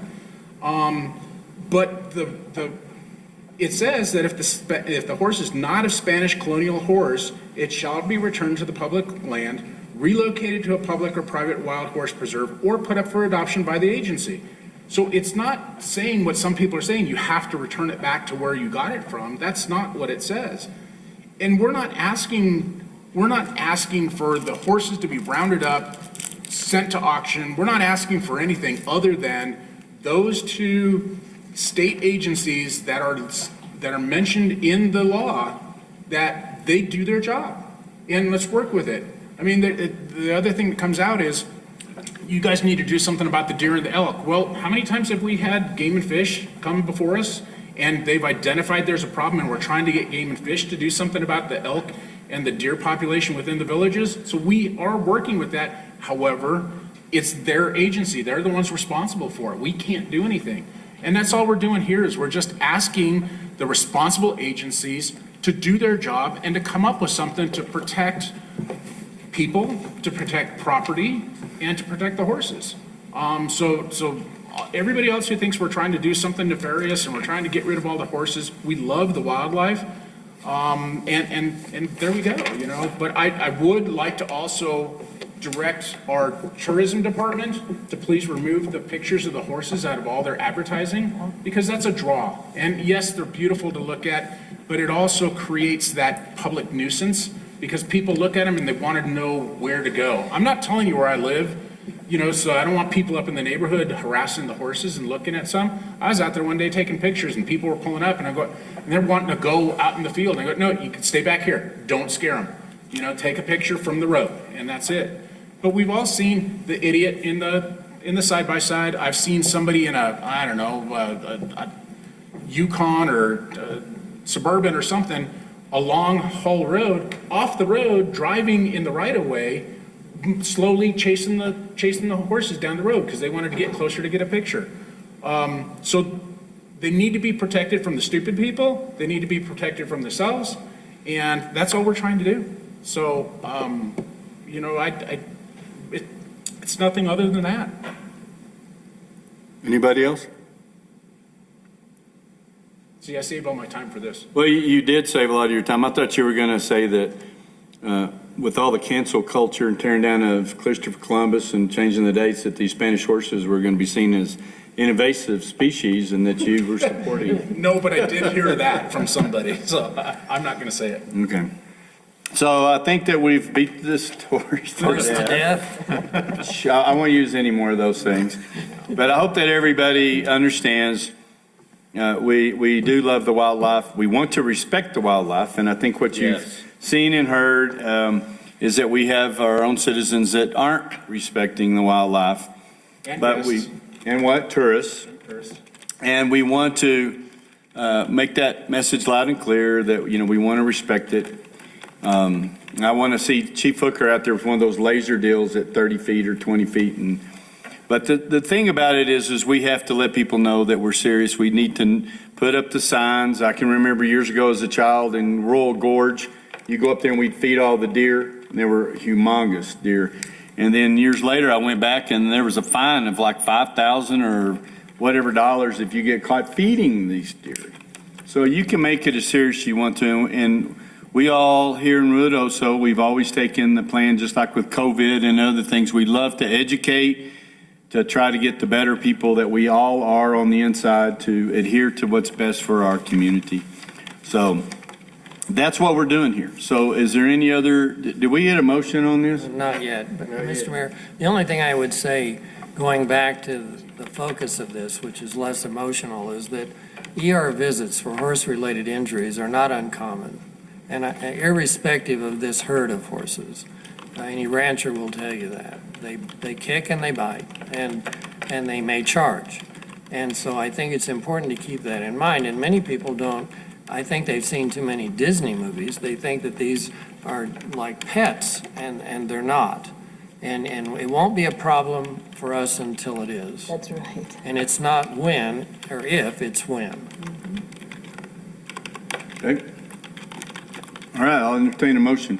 Mayor, I'd be happy to make a motion to adopt Resolution 2021-03, a resolution calling for the New Mexico Livestock Board to comply with its statutory duty to relocate wild horses located within the boundaries of the Village of Ruidoso, and calling for the Mammal Division of the Museum of Southwestern Biology at the University of New Mexico to exercise its statutory authority to control the wild horse population within the boundaries of the Village of Ruidoso. Second. Any other discussion? No? Roll call, please. Bertha? Counselor Coughlin? Aye. Counselor Jackson? Aye. Counselor Salas? Aye. Counselor Cornelius? Aye. Counselor Letterman? Aye. Counselor Eby? Aye. Okay, and that was that. Good job, everybody. Item number 3, discussion and possible action on lease agreement between the Village of Ruidoso and Zia Therapy Center, Z-Trans, in the amount of $3,600 a year. Anthony, are you on? Yes, I am. Good afternoon, Mayor Crawford, members of the council, Manager Dodge, This agreement is for the lease of office space in the Ruidoso Community Center for $300 per month for 1 year, which equals the $3,600 for the entire year. The usage includes office space, meeting space, and the spaces for parking the buses that are used for transportation. And that's about it. Okay. This is just another one. Do we have any questions? Yep. Okay, we wanted to make sure it was known. I'll entertain a motion, please. Item number 3. I move that we accept the lease agreement between the Village of Ruidoso and Zia Therapy Center Z-Trans in the amount of $3,600 per year. Second. Okay, we have a motion second. Any last discussion? Nada? Roll call, please, ma'am. Counselor Lutterman? Aye. Counselor Cornelius? Aye.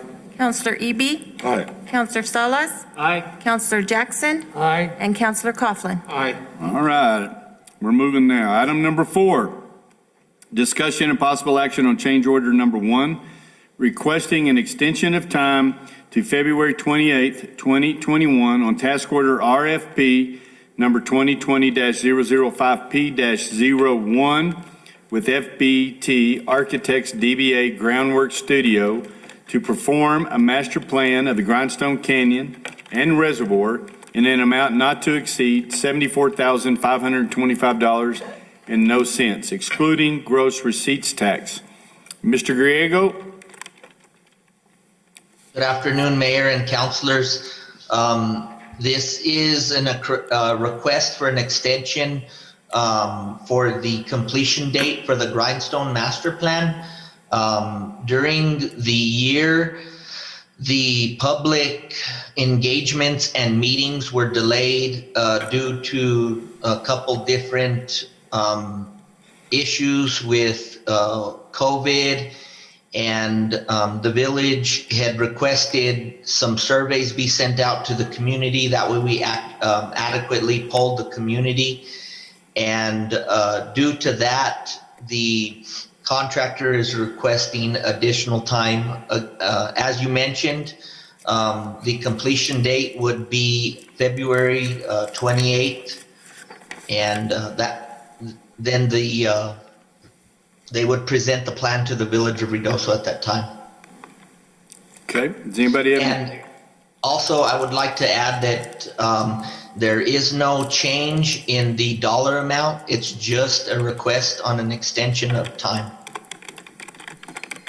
That's what I was gonna ask. Anybody else? Okay, I think they've done a wonderful job. We've had a lot of community involvement, a lot of engaging questions. So I think we've made a lot of progress, and I appreciate the work that they've done for us. So I'll entertain a motion. Item number 4. Mr. Mayor, I move to approve change order number 1, requesting an extension of time to February 28, 2021 on task order RFP number 2020-005P-01 with FBT Architects doing business as Groundwork Studio to perform a master plan of the Grindstone Canyon and Reservoir in an amount not to exceed $74,525, excluding gross receipts tax. Second. Okay, any last discussion? Roll call, please, ma'am. Counselor Jackson? Aye. Counselor Coughlin? Aye. Counselor Salas? Aye. Counselor Cornelius? Aye. Counselor Lutterman? Aye. Counselor Eby? Aye. Okay, I was just chuckling at some of the comments people are sending me. Item number 5, discussion and possible action on change order number 2 with General Hydronics Utilities, LLC for IFB number 2020-007B, Apple Orchard H 1979 S14, and Middle Gavilan H 272-S3, well improvements, increasing the contract cost by $13,941.00 plus gross receipts tax, and requesting an extension of time to February 18, 2021. I know how much you guys love change orders and extensions, and especially the increase in price. So Mr. Boyda, our Water Resource Director, is this you or is this Karen? Yes. Mayor Crawford, Councilor. So as we discussed in the workshop meeting last week, this change order has two different components. One being an extension of time, which was going to be to January 18th. And that was because of an internal error with an application for the electrical service at Apple Orchard. The rest of the change order is tied to some owner requested changes that I've asked Katie to join us. She was going to talk about the items and then also go over the project budget and some of the savings that we've had in the construction of the project. Okay. All right, good afternoon, Council. I really appreciate this opportunity to chat with you all about this change order. I'm going to go ahead and share my screen. Let me see. All right, can you see my screen? Yes. Okay, perfect. So this change order contains 4 items, which I will discuss now. The first one is to raise an existing manhole located here at the corner. This is Gavilon Canyon Road. This is the Gavilon Canyon well portion of the project. This was known about and discussed in the design of this project, but it was taken out because it was intended to be done as an internal village project to raise a manhole. But the contractor gave us a very good price for it. So this was owner requested to add into the project, and it made a lot of sense as it would also put it under warranty, and it would cost the village the same amount to do this in-house as it would for the contractor. The second item is the construction of the box wall. The concrete wing wall box for the splash pad at the Gavilon Canyon tank site. This was due, this came about because there was an unmarked water line which caused a couple shifts within the project, and this splash pad being one of them. So the original location was at a fairly flat area that would allow it to flow into the ditch on the side of the road over here, but it had to be moved over and it ended up in the side of a small hill. And so we were concerned about potential erosion issues. So a good solution to that, just to ensure the integrity of the project without any potential issues to rise later, was to construct a very short 2-foot high little wall around there. So there'll be one solid wall here and it'll slope down to this side. The riprap will be brought up to here, and then it'll allow it to just flow out into the bar ditch. And so that would, mitigate any potential issues of water causing erosion or undermining anything else on the site. The third item is the Gavilon Canyon well site again. That is to add riprap to the pond where the splash pad is on the side of the building here. And then to add a little bit of riprap over here to protect this pond as it flows into the ditch. The riprap was originally in the project, but it was taken out during design as a means to save cost. But we did determine that this would be necessary as a means to prevent this from eventually eroding out or anything like that, and just to preserve this pond as is and then not overload the ditch on the side of the road. And then this one, we were concerned a little bit about tripping hazards, that somebody might try to take a shortcut around this side. I know I've personally tried to walk on something like that and fallen. So we thought that the riprap would prevent that from happening and any potential issue with that.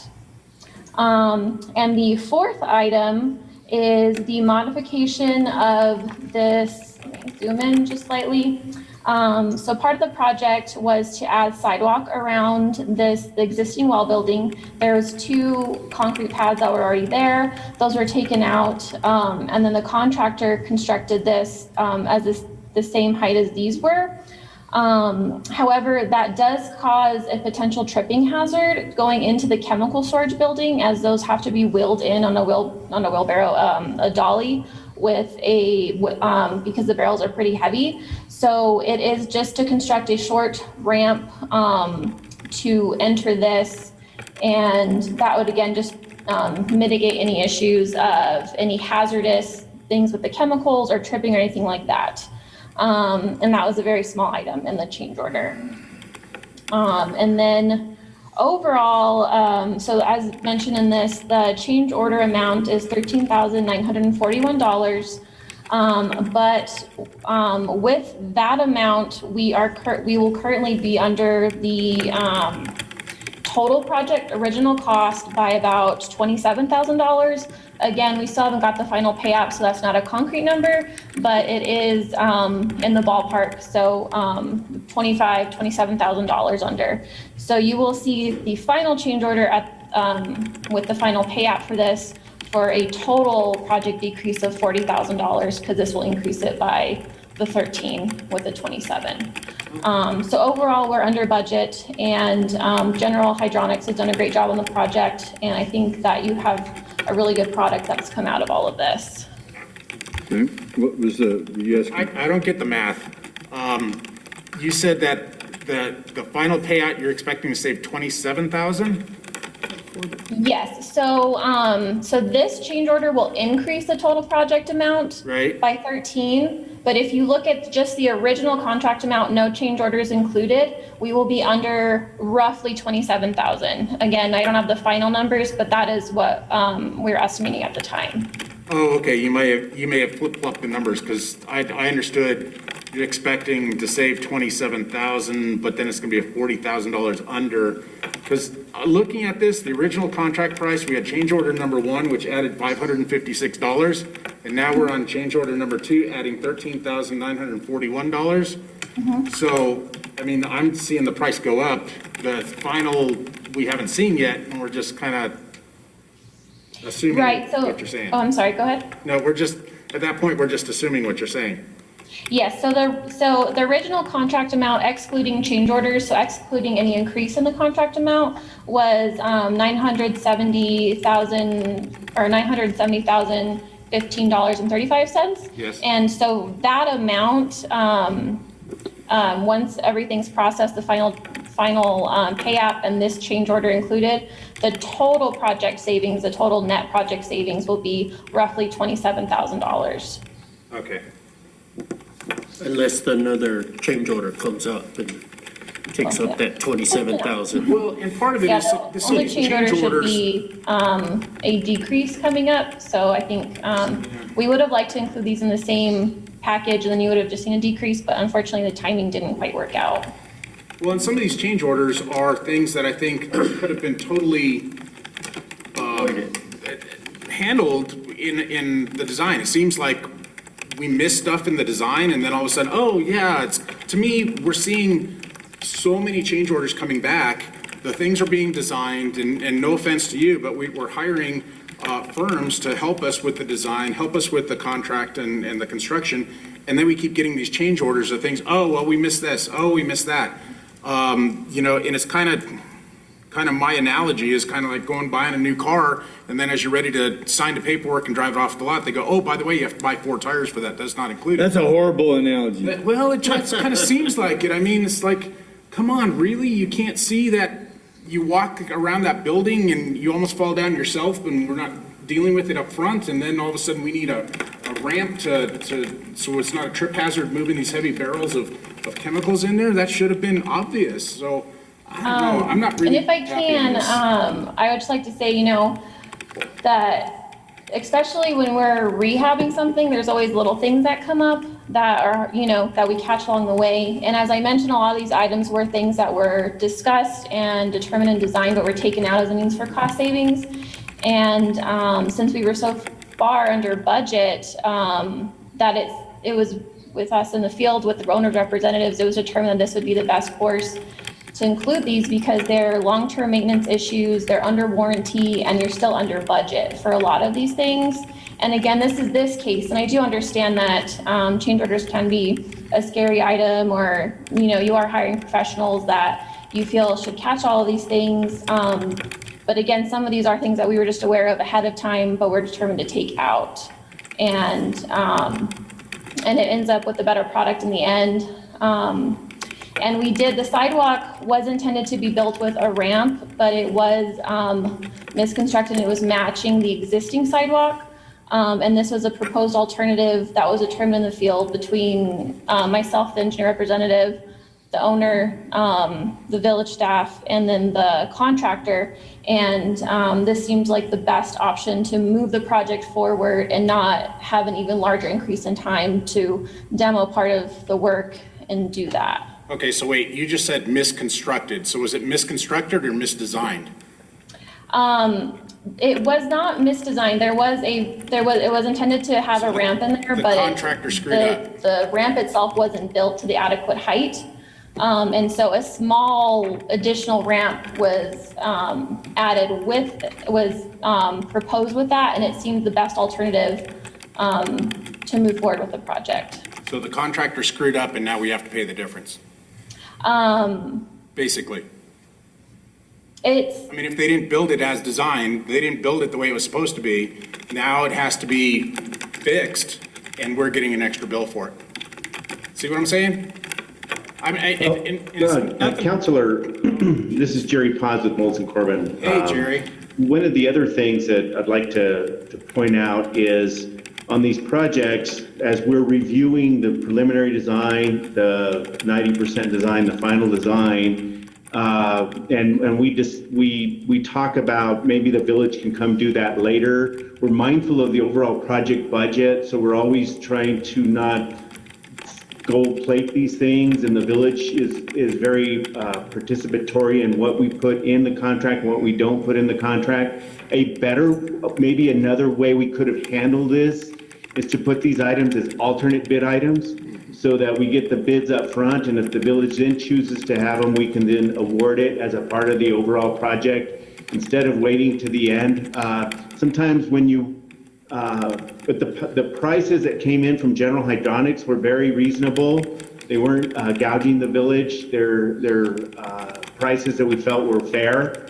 And so by adding them later, yeah, we could have done it by an alternate method, but an alternate bid method. But by doing it this way, we feel like you're still getting a good value for what's included.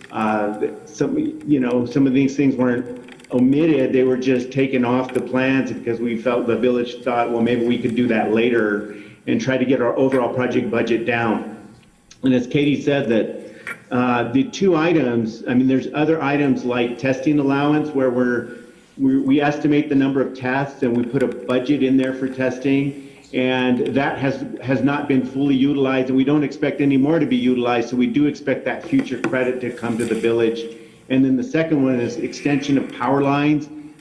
We coordinate that with the electric company, and then we get a budget from them. We put that in the bid so that all contractors bid it the same. But that came in cheaper, and so the savings that are occurring from things that weren't done will then be zeroed out at the next phase with the next final change order. And so to be fair, you really won't be paying any more for this project. You still will be paying overall less. These were just items that were on our minds. We discussed them in the field and we're determined best to include them so that you guys don't have long-term maintenance issues. Things are mitigated up front and under warranty. I can appreciate that. However, moving forward, I would like to see a better design up front, not trying to save a couple of bucks to get the project through and then we'll deal with it later. Let's go ahead. We should have brought our frontline workers in on it to take a look at some of the stuff, whatever it takes. I'm not laying the blame on you. I'm not laying the blame on our staff. I think it's just this has been happening too frequently, and that we need to have a well-designed project up front. Yes, we're saving some money, but then it comes back and we need to add that because we could have been saving even more money. So, I'm just not happy with this. And Jerry, we've had problems on a couple of other issues, and I'm not gonna bring up the past, but I just don't like this happening, and it's been happening a lot. Mayor? Yes, sir. Mayor, if I may, Counselor, one of the things that I've had a discussion with Jerry and some of our, project management staff, is that, as we get into a project, for instance, now as we're getting ready to move on the next two phases of the sewer line project, up front, I want to be able to develop some type of, for lack of a better term, a change order risk management plan to where we're doing some type of assessment up front of potential change orders that we might run into. And these are what level of change orders would be acceptable and what are not acceptable, and kind of coming up with a plan on how we manage that. So, I'm not too sure how we're going to work that out yet, but we are having discussions on how we get better at managing those processes up front. Thank you, Tim. I appreciate that, because you know what they say about doing the same thing over and over and expecting a different result is. Yes, sir. What do they say, Tim? Look it up. I'm done. Okay. You're starting to sound like some of these comments that I'm seeing on Facebook from Wild and Running Free. You're out of your minds. The way just your comments that you're making are ridiculous. Anyway, we'll call for a motion then. Mayor, I move to approve change order number 2 with General Hydraulics Utilities LLC for IFB number 2020-007B Apple Orchard H 1979 S14 and Middle Gavilan H 272 S3 well improvements, increasing the contract costs by $13,941 plus gross receipt tax, and requesting an extension of time to February 18th, 2021. Second. Okay, we have a motion and a second. Any last discussion? Okay. Roll call, please, ma'am. Was that Cornelius that seconded? Yes. Counselor Salas? No. Counselor Cornelius? Aye. Counselor Letterman? Aye. Counselor Eby? Aye. Counselor Jackson? Aye. Counselor Coughlin? No. Okay, I'm surrounded by no's. There you go. And my reasoning was that the way it's stated in the motion to approve it, it's saying that it's increasing the contract costs, where we just heard we had savings. I mean, I didn't get that, so. Unrealized. Yeah, it's unrealized at this point, so at the final juncture, we expect it. Yep. All right, item number, thank you guys, appreciate it. Item number 6, discussion and possible action on approval to submit an assistance to firefighters grant AFG application in the amount of $555,000 no cents to $600,000 and no cents for the fully equipped fire apparatus with firefighting tools and equipment. And I believe this is Chief again, Thetford? Excuse me, Mayor Crawford? Excuse me, Mayor Crawford? Yes. For some reason, you guys are freezing in and out. Did that last motion pass or fell? It passed. Oh, okay. It was 4-2. Tim, you keep freezing on us, so it must be the connection. Yeah, you're freezing on us, manager, and like you're frozen right now. And so maybe it's on your end, I don't know. Hopefully it's just you. But it passed 4-2. Right, thank you. So do we have Chief Thetford? Yes, sir, Mayor, Council. This is the application process for the AFG grant. Like it reads, if we're awarded the 550 to 600 for the truck and equipment, our match at the village is 5%. So depending on the outcome of the success of the grant, it could be anywhere up to 30,000 as a match for the village to receive a fully equipped fire truck. Okay, is Judy still around? I was asking Judy, do you know where we're getting the money from, Chief? I'm right here. Okay. It is gonna get pulled out of cash balance. Okay, so that would just be out of the general fund? Yes, sir, and it won't be appropriated until we are approved for the grant. Okay, Yes. So what was your question? Which will be it'll be around August, roughly. okay. Okay, thank you. Does anybody else have any questions? No, I'm ready to make a motion. Okay, I move to approve submission of an Assistance to Firefighters Grant, AFG, application in the amount of $550,000 to $600,000 for a fully equipped fire apparatus with firefighting tools and equipment. Second. okay, any last discussion? None? Roll call, please. Counselor Coughlin. Aye. Counselor Jackson. Aye. Counselor Salas. Aye. Counselor Cornelius. Aye. Counselor Letterman. Aye. And Counselor Eby. Aye. Thank you. All right, item number 7 was removed. We'll now move into closed session. So I'll entertain a motion for entering into closed session. Mr. Mayor, I move that we move into a closed session with discussion subject to the attorney-client privilege pertaining to threatened or pending litigation in which the Village of Ruidoso is or may become a participant, citing 1015-1H7 NMSA 1978. Any action taken as a result of the closed session will be brought back into open session. Second. Okay, we have a motion and a second. Roll call, please. Counselor Jackson. Aye. Counselor Coughlin. Aye. Counselor Salas. Aye. Counselor Cornelius. Aye. Counselor Letterman. Aye. And Counselor Eby. Aye. Thank you. Okay. Adios for the time being.